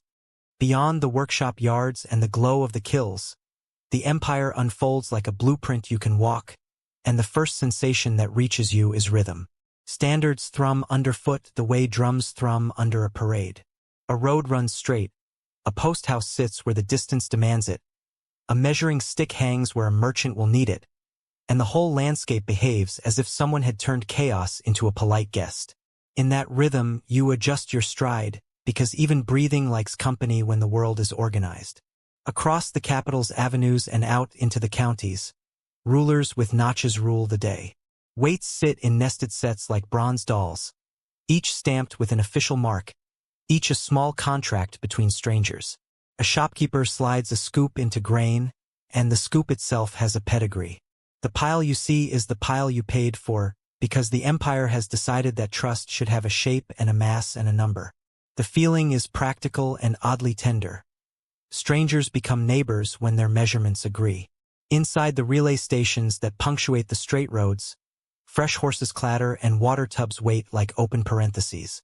Couriers trade mounts according to a schedule set by distance rather than whim, and bamboo slips move from hand to hand with the efficiency of a good sentence passing through readers who understand grammar. Each changeover makes the road feel shorter than it is. Messages travel like arrows made of ink and wood, and you feel, almost physically, the state knitting itself with thread that never snags. Along the market edge, a scribe sits with a portable board of measures, the wooden face cut with slots and pegs that tell truth without drama. The board makes a small theater of fairness. A weight balances, a scoop matches, a stick sits flush against a cloth bolt. Disputes shrink because the board refuses to lie. You watch the way people relax around it, and the thought arrives that order can be a kindness when it keeps arguments short and snacks plentiful. Under your sandals, the ruts of long-haul tracks groove into a persuasive story. Spacing between wheel marks looks suspiciously consistent along the best stretches, suggesting that axle widths have joined the chorus of standardized parts. Some guides will announce this as settled law, then wink and admit that archaeology finds variation across sites. Historians are still debating how strict the axle rule truly was, whether Lowell wrote it as a dream and Rhodes wrote it as a compromise. Either way, the feeling of fit helps travel behave. Between one checkpoint and the next, guards practice the grammar of politeness with authority. Wooden barriers rise and lower with a rhythm that feels like breathing, and passes notch together like puzzle halves that know they belong. A clerk compares tallies in a script regularized enough that even a stranger from far hills can read the posted rules without asking which dialect they arrived in. The ritual is brisk, not cruel. Everyone gets to leave with their dignity and their goods intact, as long as the numbers do not try to invent themselves. Mapmakers in the court lay ink across bamboo with a decisiveness that makes cartography look like a moral stance. Roads radiate from the capital like spokes that prefer destinations over detours. Rivers bend into service, canals cross divides that water once swore were permanent, and mountains become problems solved with switchbacks and ramps. The maps are not boasts. They are instructions. You find consolation in their bluntness, because sometimes the most loving sentence a government can write is "Go here, safely, on time." Standards reach into handwriting as confidently as they reach into wheel tracks. Small seal script rounds and balances characters until they line up like polite guests at a formal table. The style is not simply pretty. It means a decree written in one county will be legible in another without translation. A chancellor's brush carries as much power as a general's baton when the lines stay consistent. You feel your own attention straighten when you read a stele. The curve and cadence of the characters ask you to behave. Coins answer the question of trust with a geometry anyone can carry. Round discs with square holes string along chords, the Banliang marking value with a matter-of-factness that leaves little room for local improvisation. Vendors count in a tempo that sounds like rain on a tiled roof, and clerks tally without knitting their brows. Money becomes less of a riddle and more of a road, and the road goes two ways. Taxes flow in, goods flow out, and the middle breathes. Scripts and coins work with laws like gears in a well-oiled box. Edicts arrive at county offices in that rounded script, and enforcement uses those weights and measures to keep decisions anchored in the same reality across mountains and plains. The empire has chosen sameness as its favorite tool for making strangers predictable to one another. A legalist might call that virtue. A poet might call it a cure for certain kinds of loneliness. Either way, the machine runs. Couriers sweep in with the dust of other towns on their hems, and the relay system proves itself again. Fresh mounts, clean water, and a bowl of grain by time better than speeches do. A bamboo slip rides from capital to frontier faster than gossip. When the rider turns his horse, the message has already started working in someone else's hands. You feel the way good roads make distance into a manageable ingredient rather than an obstacle that sours every plan. Checkpoints punctuate the road with a cadence that keeps the song honest. A half-pass finds its other half, a tally stick clicks into alignment, and a crate opens for a brief inspection that values speed as much as accuracy. The soldier watching you has the calm of someone trained to say yes quickly and no clearly. The design shrugs off drama and drinks routine like tea. Order, served at this temperature, tastes surprisingly like freedom. Roads themselves turn into visible policy. Straight stretches cut like intentions across the landscape, and their shoulders manage water with ditches that keep storms from becoming paperwork. Crews patch holes with a rhythm that suggests pride, and stones fit so politely that carts stop complaining. A traveler learns the mercy of predictability. The miles do not argue. Somewhere, an official measures a section with a rod and smiles when the number matches last month's number. Bridges carry the same unshowy confidence over canals and tributaries. Timber ribs and stone piers meet in proportions that let weight find where it needs to go without fuss. A ferryman under one span calls out distances in li, and while later dynasties will refine that unit with the zeal of mathematicians, here the number stands felt rather than fussed over. You cross with the satisfying sense that someone cared about your ankles before you knew the road existed. Canals take ambition sideways, turning water into a coworker that prefers steady shifts. Irrigation projects near the heartland, like the great works that smooth the temper of the Wei River's floodplain, show how engineering can behave like hospitality. The famous channel that someday links two river systems across a sneaky divide amplifies the state's reach not by shouting but by redirecting a current. You watch barges slide like commas between sentences, and the grammar of grain logistics starts to sing. Granaries sit at town edges like a promise in solid form. Raised floors scold moisture, vents invite air to behave, and seals in clay keep mice from writing their own opinions into the books. A clerk counts in a language that tastes like safety. Number, number, number, enough. The empire understands that soldiers and courts are only as sturdy as breakfast, and breakfast is only as sturdy as the harvest. You enjoy the way full bins silence certain kinds of panic before panic remembers your name. Calendars anchor these logistics in seasons that do not care about policy. Astronomers in the court point at sky and whisper to farmers through posted notices. Plant now, harvest now, rest now. The schedule keeps fields and roads from arguing. A field planted on time loads its carts on time and meets the relay system like a friend rather than a burden.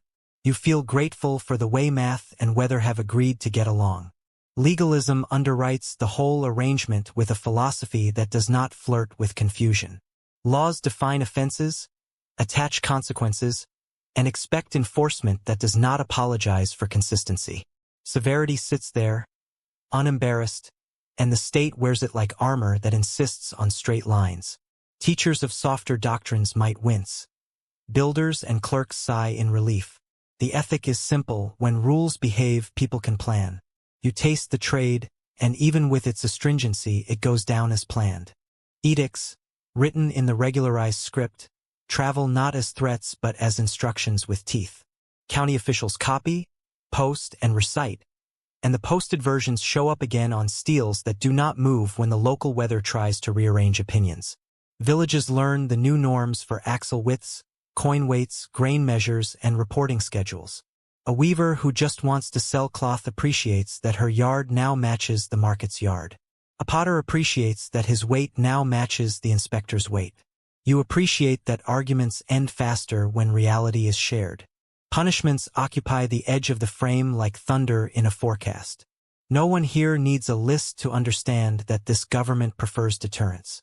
Collective responsibility leans across families and teams.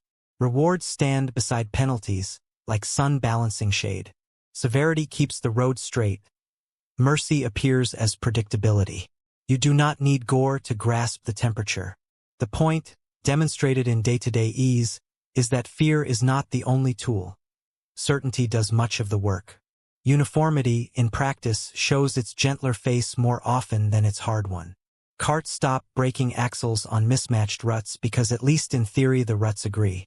Contracts stop needing new definitions every time a buyer travels 40 li, because the numbers have agreed in advance. Scripts stop confusing visiting clerks, because the letters have agreed in advance. The comfort that creeps into shoulders is not obedience. It is relief. You carry that relief the way you carry a well-balanced pack. Debates about whether such uniformity strengthens resilience or breeds brittleness have already begun and will never quite stop. Some scholars point to the rapid collapse after the first emperor's death and call the severity brittle. Others point to the scale of integration achieved and call the clarity durable. Historians are still debating whether Qin's severity built resilience that later politics failed to leverage or baked in fractures that later weather found too easily. The army of clay does not testify. The roads and markets do. Counterpoints rise from local benches with a quiet confidence that does not ask permission to exist. Craftspeople improvise with intolerances. County magistrates adjust schedules for rivers that flood differently than the capital expected. A road swings around a stubborn hill because geometry lost an argument with geology. Standardization in the field becomes less of a hammer and more of a level. You like that? It keeps the doctrine human. Farmsteads fold into this network like beads on a string. A family's grain moves along ruts that align with town lanes that align with river docks that align with canal locks that align with granary doors. Each transfer uses a weight and a scoop that match the next station's weight and scoop. Each tally uses a script that the next clerk can read. The chain feels domestic in its detail and heroic in its reach. You feel for the first time that empire might simply be neighborliness at a terrifying scale. Markets absorb the new ease like soil absorbs the first rain after a dry month. Stalls align by category. Inspectors drift through like thoughtful bees. Disputes shrink from storms to questions about where exactly the ladle sat when the scoop was taken. Coin strings shift hands with a satisfying clink, and someone always has twine when twine becomes urgent. You enjoy the way commerce looks almost elegant when it stops tripping on its own shoelaces. Workshops breathe easier when materials and measurements stop arriving as surprises. A carpenter's tenon fits a buyer's mortise even if the buyer lives 5 days away. A bronze caster's socket welcomes a wheel hub he has never seen before because both were measured by the same story. The mountain of small frictions that usually exhausts a society melts into the air like steam in winter sun. What remains is the work itself, visible and welcoming. Borders, inside and out, begin to look less like teeth and more like fences with gates. Roads enable patrols to be punctual without being theatrical. Checkpoints keep records without turning hospitality into suspicion. Messages about trouble ride quickly without inventing trouble along the way.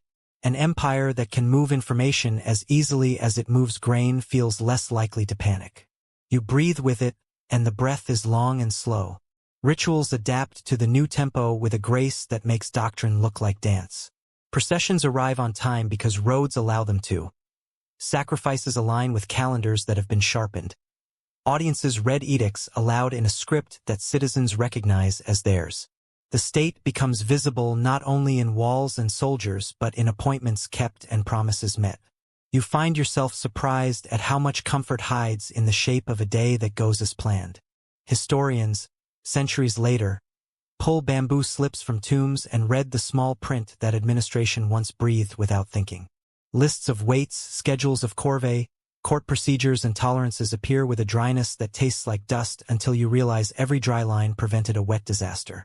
Scholars compare commentary in different counties, argue over how fast rules diffused, and test myths against measurements.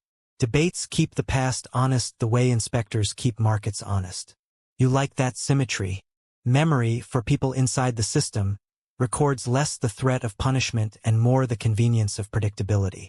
A farmer remembers that the inspector's stick was the same length last year. A merchant remembers that the tally of coin strings matched the ledger in a town 100 li away. A courier remembers that the relay horse stood ready, water bucket full. These memories become loyalty not to a ruler's face but to a routine that treats strangers kindly. The idea settles into your bones like tea heat. Nightfall wraps the roads and rules in the kind of quiet that belongs to machines left clean at the end of a shift. Drum towers count the hours with unhurried confidence. A clerk blows out a lamp over a ledger that squares. A stable hand loops reins over a rail where morning will find them.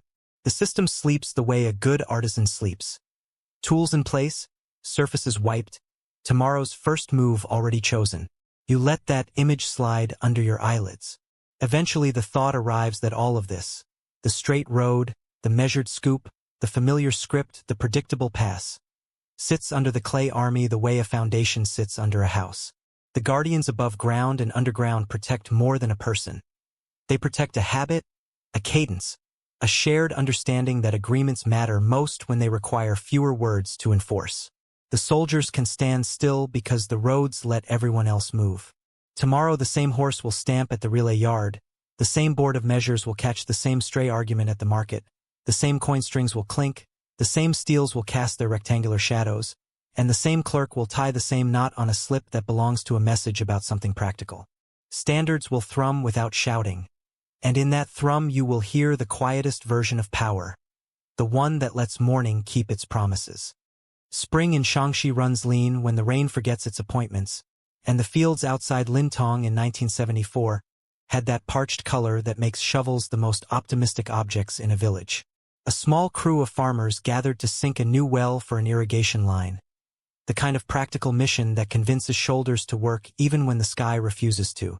A few meters down, the spade bit stone that was not stone and sang a sharper note. Clay fragments surfaced, curved, heavy, oddly smooth, and then a face shard looked back with the sort of calm that makes day labor halt without anyone agreeing to stop. In one heartbeat the whole lost its identity as a well and became a question. It is bedtime friendly to say courage surged, but really it was curiosity, the sort that tastes like relief when a day that was only supposed to be about water turns out to be about time.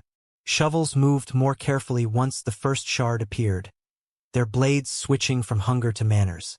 The farmers set aside pieces on cloth squares the way cooks set aside cut vegetables, and a small mound of mystery began to grow beside the pit.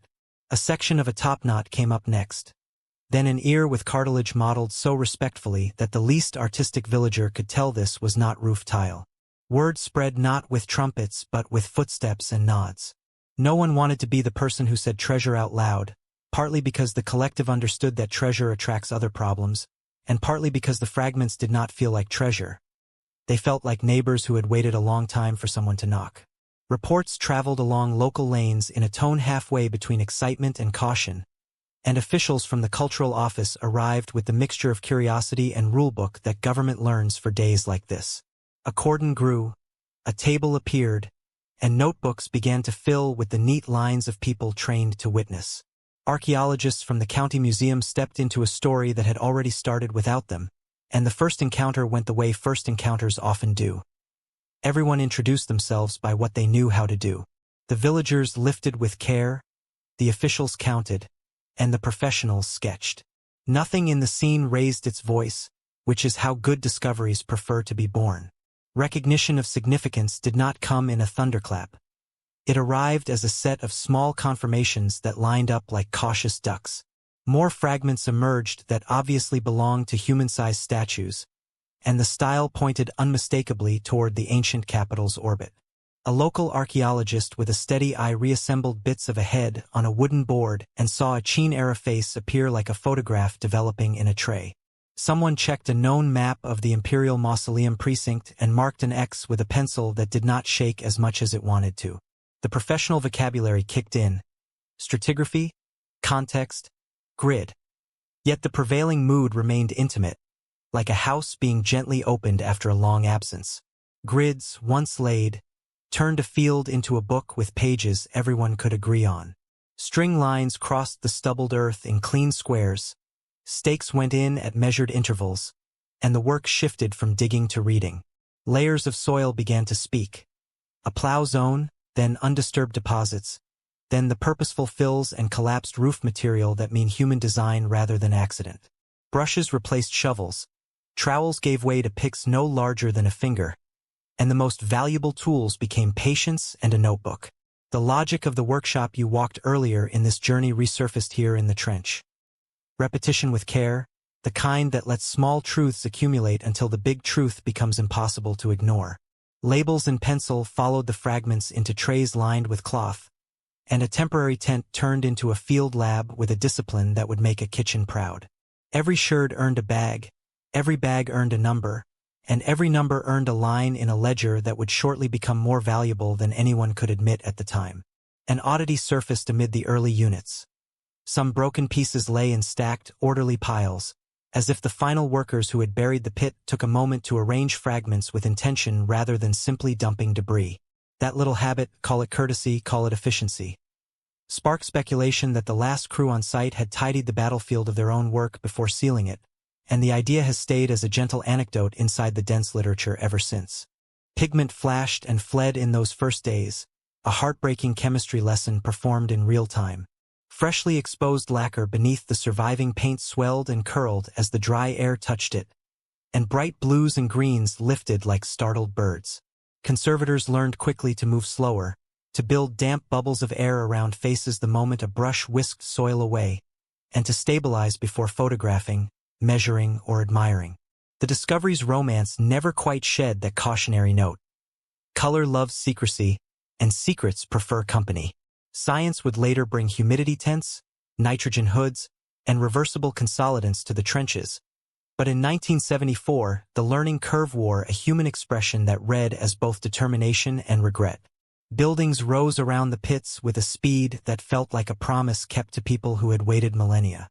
Engineered roofs spanned Pit 1 in a sweep of steel and skylight that looked like a long inhalation. The architecture chose modest spectacle, the kind that frames rather than competes, and floors for walkways found their level with the same calm the soldiers kept. A museum identity took shape in stages, and in 1979 the first large hall opened like a hand that remembers a gesture it has practiced in private. Nothing about the structure tried to outshine the clay. Glass cases arrived where smaller objects needed their own weather. Explanatory panels learned to speak in the quiet voice that good guides use. Tourism felt inevitable once the doors opened, but the site learned to host before it learned to sell. Buses arrived with school groups, soldiers on cultural leave, and families who had told themselves that a trip to see the first Emperor's Guardians would deserve a photograph under a winter sky. The nickname Eighth Wonder of the World drifted in from headlines and stuck like a sticker on a suitcase. Concession stands found their corners, but the main sound inside the hall remained the soft echo of footsteps on polished floors. The soldiers did not mind cameras. They minded only impatience, and the staff learned to make gentle choreography feel like courtesy instead of command. Credit for discovery, as sometimes happens when a story becomes national property, began to braid praise and argument. Farmers who dug the first hole remembered the moment their shovels struck curiously shaped clay and rightly claimed the honor of first touch.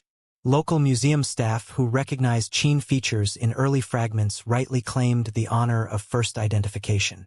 Provincial and national archaeologists who planned and executed the long excavation rightly claimed the honor of turning a shock into knowledge. Historians are still debating how to apportion credit credibly and kindly, especially in remembering the first interviews and the early press that sometimes simplified a communal story into one name. The site now tends to tell that beginning as a chorus, and that suits the Army's own aesthetic. Objects poured knowledge faster than a single team could drink, and so specializations sorted the flood. Bronzes, arrowheads, spear fittings, crossbow triggers, moved to conservation benches where alloys could be read like biographies. Organic traces on shafts and adhesives went into little vials with labels that promised future papers. Pottery samples from the kiln waste around the precinct taught firing ranges and clay sources, while stray roof tiles whispered about the engineering that once kept rain where it should be. Even the soil found its audience. Particle-sized distributions and chemical signatures wrote paragraphs about conditions at burial, percolation after storms, and the gentle long curve of groundwater that, thankfully, had failed to bully the walls into failure. Logbooks became the backbone of memory, written in field hands that balanced accuracy with speed. Sketches pinned fragments to squares, photographs tried to catch color before air could talk it into leaving, and daily summaries tied the routines of trench work to the larger calendar of permits, budgets, and seasons. A visitor would not see these volumes, but the hall's quiet, confident tone rests on their pages the way a house rests on a foundation no tourist photographs. Years later, these notes help conservators chart which patches of pigment owe their survival to posture, which to shade, and which to a lucky timing of discovery that a future dig must try to reproduce deliberately rather than wish for. Teams from other provinces and, eventually, from abroad arrived in the collegial spirit that complicated discoveries deserve. Comparative studies blossomed. Weapon typologies lined up against known caches from other warring states' sites. Lacquer fragments found cousins in collections from the south.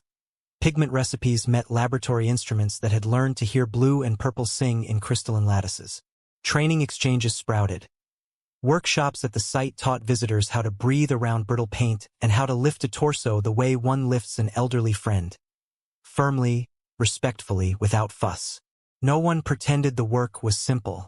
Everyone recognized that simple tasks done in the right order could rescue complexity from the accidents that time had planned for it. Whether through its share of curveballs, demanding that excavation seasons respect the sky's calendar rather than the office's. Summer heat bullied humidity gauges into overtime. Winter stole dexterity from fingers meant to feel hairline cracks. Spring winds carried dust that made field tents into instruments strung too tightly.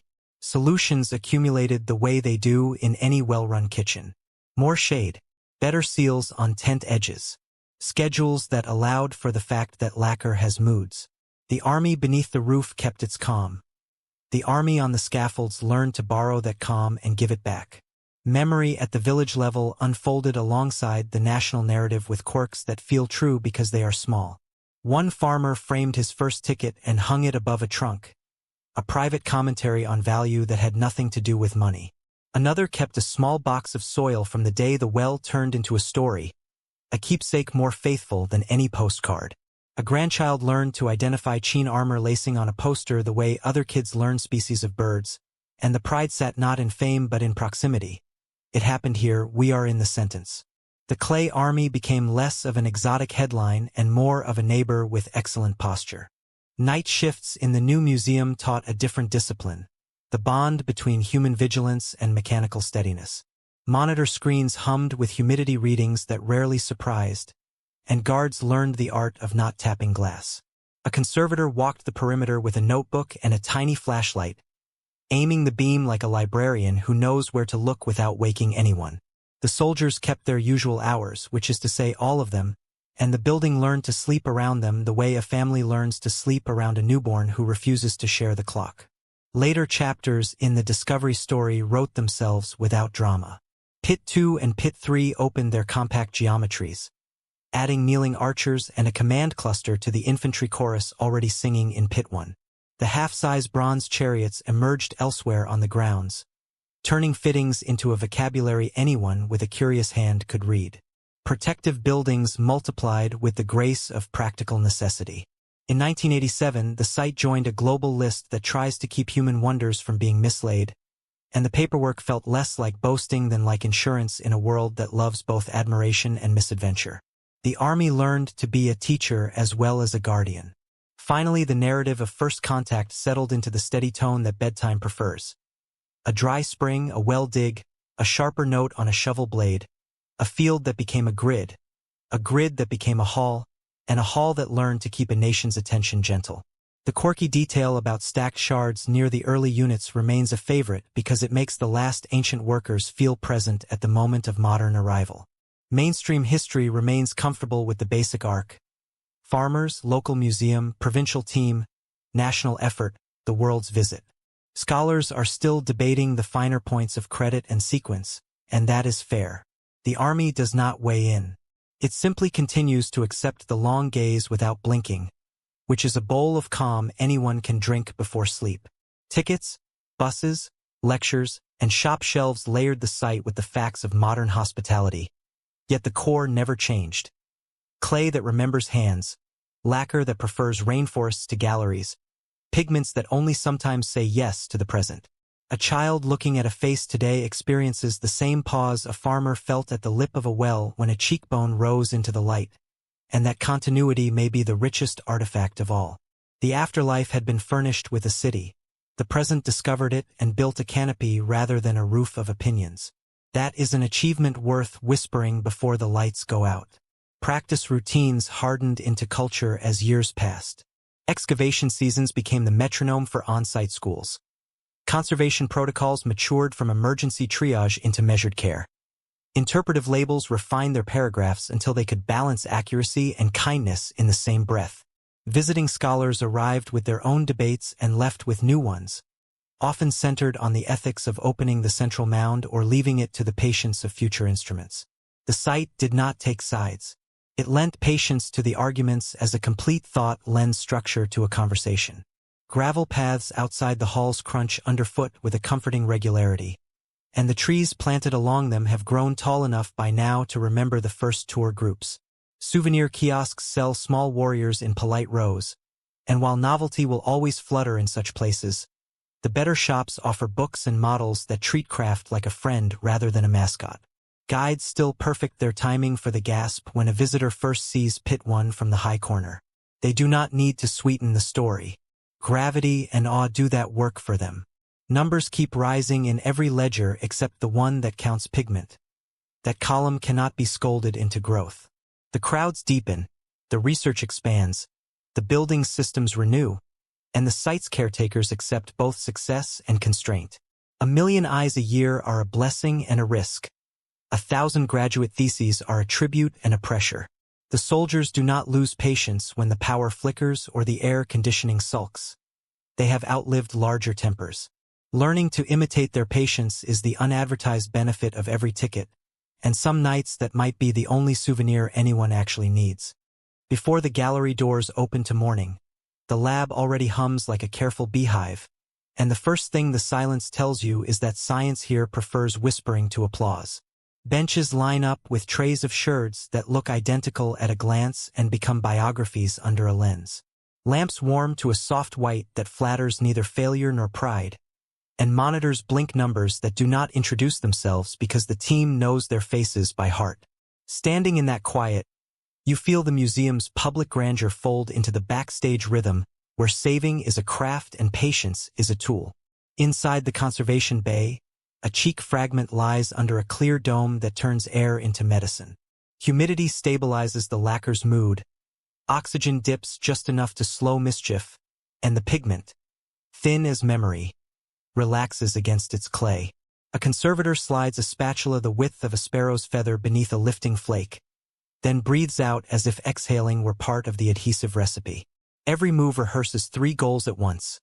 Hold the past in place, avoid writing over someone else's handwriting, and make today's choice easy to reverse when tomorrow learns a better trick. Beyond the window where visitors drift in curated awe, the lab writes an unglamorous epic about solvents and supports. Consolidants stand like dutiful cousins on a shelf, some synthetic resins prized for their predictable aging, some natural pastes respected for the way they share credit with water and time. Test tiles, painted with sacrificial swatches of azurite, malachite, and cinnabar, line up for trials that sound like bedtime stories if you replace dragons with humidity cycles. You read the labels week 1, week 8, week 52, and realize the lab keeps a calendar whose holidays are small victories measured in square millimeters. Sometimes the work needs instruments that talk in peaks and wavelengths rather than words. A Raman spectrometer sings the crystalline fingerprints of blues and purples. Portable XRF tastes the metal mix in an arrowhead without taking a bite. UV lamps coax faint strokes to glow like secrets deciding they trust you. The main point stays modest. Don't guess the palette when the palette is willing to confess. In practice, it feels like eavesdropping with permission, and the permission has been pending for 2,000 years. Nitrogen tents look almost theatrical until you notice the way they calm panic. A dome lands over a newly exposed face at the trench, tubing snakes to a canister, and the atmosphere inside becomes a soft-weather microclimate where lacquer can stop acting like a startled cat. A conservator's hands wait 30 seconds longer than nerves prefer. Then place adhesive with a brush whose bristles remember a fox from a mountain you will never visit. The tent fogs, clears, and you feel your own shoulders release a notch as the flake settles back home. Under the microscope, color stops being romantic and resumes being matter. Azurite lies in plates that reflect like small, polite mirrors. Malachite grows in needles that nudge each other into mats. The famous Chinese purple sits in tidy crystals that tell kiln stories about temperature and cooling rate. A cross-section embedded in resin becomes a cliff of time. Clay, slip, lacquer, pigment, sometimes a second wash, then the dust of centuries pressed into a final thin line. Reading that cliff is like reading a ledger that forgot how to lie. Across the corridor, a different bench cares for bronzes that once kissed wood and leather that now exist as stains and voids. Arrowheads, spear ferrules, and crossbow triggers arrive with soil still clinging, and the conversation turns from pigments to patina. Brushes that barely count as brushes tickle dirt loose, picks move the obstinate bits one grain at a time, and a microscope again judges when cleaning becomes erasure. Metallurgy joins the choir with a baritone you can feel in your ribs. Tin content, casting seams, surface treatments that might be deliberate passivation or merely soil acting generous. Tools here are precise without being precious. Bamboo sticks whittled to slivers, glass fiber brushes that erase without bruising, microspatulas shaped like commas, syringes that deliver a drop the size of a sigh. Some of the best supports are not fancy at all. Blotting paper, cotton swabs, small sandbags that cradle a jaw so gravity stops campaigning for damage. The quirky fact you didn't expect to love is rice starch paste behaving like diplomacy. Sticky enough to persuade a lift to stop lifting, gentle enough to leave when it has outlived its welcome. Protocols give the room a heartbeat steadier than any one person's mood. Spot tests first, tiny places for proving a hunch. Documentation before action because memory outruns talent. Minimal intervention unless failure has already started its speech. Every object receives a dossier thick enough to shame a bureaucrat. Photos from every angle, spectra where spectra help, notes about weather and worker and whim. You realize the lab does not only fix things. It explains itself to its future self, which is a tender kind of honesty. Ground truthing happens where science meets dirt. At the trench edge, archaeologists negotiate with time in grids and layers while conservators hover like weather whisperers. A face emerges, color twitches, and a canopy goes up even before anyone says please. Field triage then follows an algorithm practiced until it no longer needs a voice. Tent, stabilize, document, lift, swaddle, retreat. The trench breathes differently when the color stays put. The whole team knows what it feels like when it does not, and no one wants to rehearse that lesson again. Data from remote sensing wanders in with footprints from other rooms. Ground-penetrating radar outlines anomalies beneath the central mound. Electrical resistivity maps wetness like a poem about ghosts, and magnetometry doodles dark hints where walls or voids might be waiting. The instruments speak in grayscale maps and careful caveats. The mainstream knowledge is clear enough. The central mausoleum chamber remains unopened. The debate lives in the margins, whether imaging has shown enough to justify an incision, or whether restraint is the only ethical luxury we can still afford. Color deserves its own waiting room in any conversation about the central tomb. Legends remember rivers of mercury flowing in miniature geography. Modern surveys have measured elevated mercury around the mound but cannot swear what those spikes mean. Some argue for caution, noting geology and contamination. Others point to the readings and wonder whether the old texts bragged less than they reported.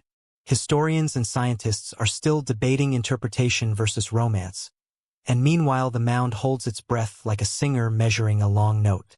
Smaller miracles hide in adhesives that know how to leave. A consolidant with polite chemistry finds its way beneath a lifting flake, sets just enough to share strength, and promises to dissolve in a solvent gentler than a stern lecture. The lab keeps jars labeled with dates and dilutions like recipes for contexts rather than for tastes. A chart on the wall records aging tests, sunlight equivalents, thermal cycles, humidity swings, and the team chooses maturity over fad because fads age faster than lacquer will. Nearby, a 3D scanner traces the surface of a head with light that acts like fingers, and a photogrammetry rig collects hundreds of photos from angles no polite tourist would try. The models go into a quiet archive that plans for earthquakes, budgets, and fickle fashions in interpretation. A copy can wear experimental paint without risking a real cheek. A digital twin can remind a curator where a flake used to be if a future season tries to persuade it to wander. You like the idea that a face can exist as matter and as math and that both can be loyal. Debate over opening the central tomb rises like steam every few years and condenses on the lab's windows. Pro-opening voices argue that technology has caught up with caution. Micro-boring tools, fiber-optic cameras, atmospheric control, even micro-robots that could scout without turning the chamber into a weather experiment. Leave it closed voices answer that every triumph has a bill, and that organic materials may prefer the climate they know to the best climate we can invent. Historians are still debating which promise sounds less like a boast and more like a plan. Arguments soften when the conversation shifts from what to how. If a probe ever enters the chamber, the plan would read like a lullaby for fragile things. Sealed vestibule, air sampled, pressure equalized, humidity tuned to match ancient averages, light held to the gentlest spectrum, adhesives kept in their cupboards unless emergency calls them out. The goal would be to do nothing quickly, which is an art form harder than heroics. The lab trains for that by practicing patience on problems that look urgent until they stop flaring at human speed. Ethics here are not a chapter at the end. They are the operating system. Minimum intervention unless loss has begun, reversibility whenever chemistry allows, full disclosure in notes and publications, and a bias for leaving options open. The lab rejects perfection in favor of care. A flake that stays is better than a flake that shines. A seam that holds is better than a seam that disappears so completely future hands can't find it. You walk through the room and sense that tenderness has learned to wear a lab coat. Proposals for the mound sometimes sound like science fiction until the team breaks them down into errands a tool could run. A microdrill the width of a grain of rice could take an air sample that tells a story about varnishes and resins before anyone moves a stone. A snake of fiber optics could glance at a ceiling to confirm whether rumors of star maps rest on pigment or poetry. A narrow-gauge vacuum line could breathe for the chamber while we listen to how it breathes for itself. Each idea sits on the shelf of maybe, and maybe is the adult word for hope. Robots creep into the conversation with the shyness of helpful newcomers. A crawler with soft treads, a camera that minds its light, and a nose for harmful gases could map a corridor like a careful ant. A drone is no friend in a sealed room, but a tethered lens might scout without wake. The team names these notions lightly, enough whimsy to keep fear from bossing the meeting, enough math to keep whimsy from crashing the cart. The army waits. It has no opinion about robotics. Moisture control remains the lab's truest daily liturgy. Dehumidifiers hum, humidifiers whisper, sensors report from wall and case, and a software graph draws a horizon that everyone can read at a glance. The goal is a river with no floods. Slow drift, narrow band, seasons that never surprise. Cases that hold painted fragments live in weather better than most cities manage. Pits, too large for perfection, receive targeted clouds of kindness where new exposures appear. When a storm pushes against the building's clever ribs, you can feel the lab straighten its back and keep counting. Mercury returns like a refrain you can't quite resolve. Soil readings around the mound nudge the needle enough to fascinate and irritate in equal measure. Toxicology worries about workers. Mythology winks about rivers. Geology offers countermelodies about mineralization and modern pollution. The mainstream caution is simple. Readings, not rivers. The debated edge remains sharp. If rivers were cast, would we want to open them to air? A lab built for lacquer is humble in the face of vapor. Legends work differently in rooms that count. Stories of mechanical crossbows waiting in the tunnel sound thrilling in an article and exhausting in a protocol draft. The lab's answer is to plan without believing and to respect without surrendering. If a trap once waited, its springs have long since had their say. If a deterrent was rhetorical, the rhetoric still has weight. You feel grateful for colleagues who can prepare for myth while spending most of their time repairing facts. LiDAR and photogrammetry step outside to look at the earth mound with eyes that forgive grass. Subtle subsidence shows as soft shadows on a digital model. Paths of maintenance crews become modern calligraphy over ancient geometry. Drain lines old and new write a duet. None of this tells you what painted a ceiling you have not seen, but all of it tells you how the hill moves, and movement is the first language of risk. Maps in the planning room look like calm arguments. One shows trenches completed. One marks never mind for now. One draws arrows from lab to pit to storage to exhibit with the confidence of well-run kitchens. The largest, labeled opening scenarios, is mostly desert white. Boxes around the edges list requirements that smell like respect. Oxygen scrubbing, negative pressure, scaffold design that bows to gravity's opinion, adhesives allowed and adhesives banished, a graveyard of great ideas that fail the reversibility test. Teams rotate through tasks the way a song rotates through verses. Field crew in the morning, lab in the afternoon, writing at night, and on other days the order flips because weather or delivery or a stubborn spectrum demands accommodation. The pace is steady rather than heroic. A figure that slept 2 millennia can afford one more week while a new consolidant finishes its test. A decision that will change a chamber forever can wait until everyone's heart rate drops into a range where adjectives stop raising their hands. Evening draws the lab's breath longer. Trays slide into cabinets that seal like sentences with good endings. Lint is rolled off felt pads. Lenses go to rest in drawers aligned like soldiers who prefer cotton to orders. Screens dim, numbers flatten into lines that mean, see you tomorrow, and the army behind the walls keeps doing the impression of a tide that never leaves. In that hush you sense how much of preservation is simply the refusal to be in a hurry. Tomorrow will likely look like today, and that is praise. A flake will lie down. A bond will hold. A spectrum will sing the same song twice and be believed. Debate will continue at a civilized temperature about the mound, the mercury, the merit of robots, the ethics of now versus later. Mainstream facts will keep their chairs. The tomb is closed. The pigments were bright.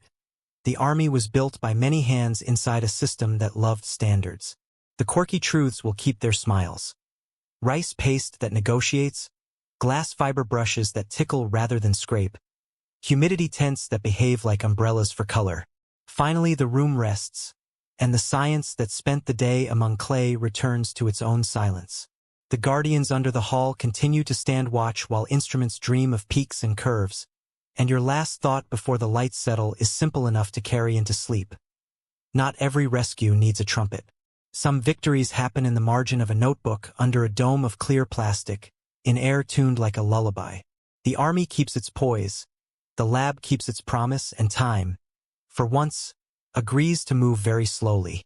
Back on the long platform where the first pit opens like a held breath, the army gathers all its separate lessons into one steady voice, and the hall feels less like a museum than a listening room. Ranks face east with a composure that has nothing to prove. Chariots whisper their geometry from neighboring cases. Pigment ghosts hold to collars and creases, and the invisible blueprint under everything clicks into place like a lock that prefers quiet. After so many corridors and labs and workshops, the whole site turns simple again. Promise stands in front of you and refuses to fidget.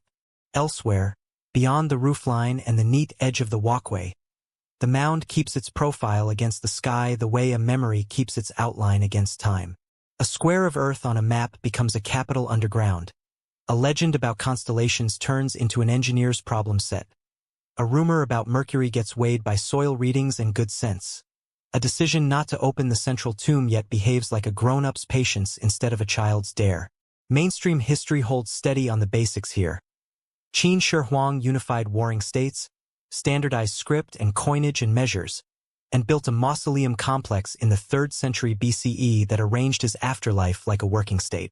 The rest, 1,000 tidy details, offer themselves like stepping stones across a wide, clear river. Beneath the glow that slants down from the roof, the notion of guard grows larger than soldiers holding a line. The lanes between partitions keep order the way roads do. The drains tucked into corners keep tranquility the way laws do. The inscriptions under sleeves keep memory the way ledgers do. A guard can be a posture, a system, a diagram, a habit of mind. Tonight, when the fan hums and the eyelids turn heavy, the safest thought is also the simplest. The army is guarding a way of arranging the world so mornings keep their promises. Line by line, the faces contribute to that arrangement without ever dissolving into a pattern. Individuality stands inside uniformity like a candle in a lantern. Protected, useful, not extinguished. Modularity hums in the background like a bass line no one needs to mention because their feet already know it. Heads and hands from molds, then carved toward persons. Armor plates laced in repeated chords, then tuned at the knots. Weapons cast in standardized parts, then fitted into meaning. The guard, if it guards anything beyond an emperor's sleep, guards this balance where sameness does the heavy lifting so differences can do the living. Past a bend in the railing, a veteran officer's clay pupils align with a corridor seam in a way that feels accidental until the thought lands that nothing here wastes an angle. Spacing tells you where a messenger could run. The open rectangles hint where a chariot umbrella once cast polite shade. The kneeling archer's silhouettes sit low enough to make sense even to a modern range instructor. The practical reads as ritual because it was built to be read from above and below at once. Above by policy. Below by people with jobs. Historians are still debating whether these formations mirror a real battlefield doctrine or an idealized parade logic meant to soothe the imperial afterlife. The clay is content to serve both causes at once. Memory of color adds a layer of warmth to that calm geometry. The gray you see at a glance was never the final plan. Lacquer and pigments once spoke in full sentences. Azurite and malachite holding steady blues and greens, cinnabar lifting cheeks and seals, carbon black tightening edges, and that celebrated high-heat purple making a cameo in places that could bear a little wonder. Science has kept what it can with humidity tents and consolidants that pride themselves on knowing how to leave. The guard, it turns out, also protects the knowledge of how to be careful, how to touch without taking. Standardization, the Empire's favorite melody, sings across the pits with a confidence that manages to stay friendly. Coin strings, axle widths, small seal script. You felt those rhythms on Xi'an streets, and you feel them again beneath this roof. The guard preserves not just artifacts but the habit of making strangers predictable to one another. A scoop that measures the same in two towns, a character read the same by two clerks, a wheel that behaves the same in two ruts. In that consistency lies a kind of civic kindness that makes sleep easier. The world will not surprise you in petty ways tomorrow. On a table in the smaller gallery, a crossbow trigger sits under glass and explains how a 5-part mechanism can stand in for a policy. Springs and latches were cast to mix and match. Parts could be swapped without sulking. The system worked because the pieces did not insist on drama. A quirky detail rides along for those who like trivia to have a seat at serious dinners. One surviving trigger carries a tiny casting flaw that stopped no function and met every tolerance. A reminder that perfection here meant works in the field, not glitters on a label. That little shrug is a kind of grace the guard keeps teaching. Beyond the practical and the polite, the site continues to insist on a cosmology that feels correct even when left vague. Eastward gazes bring sunrise and old danger into the same sentence. The mound's rumored starry ceiling and water geography try to fold heaven and earth into one readable room. The bronze birds and musicians in a separate pit argue that harmony is part of defense. Placement begins to sound like prayer when the map draws straight lines to fill the space between hope and habit. That is not a lecture.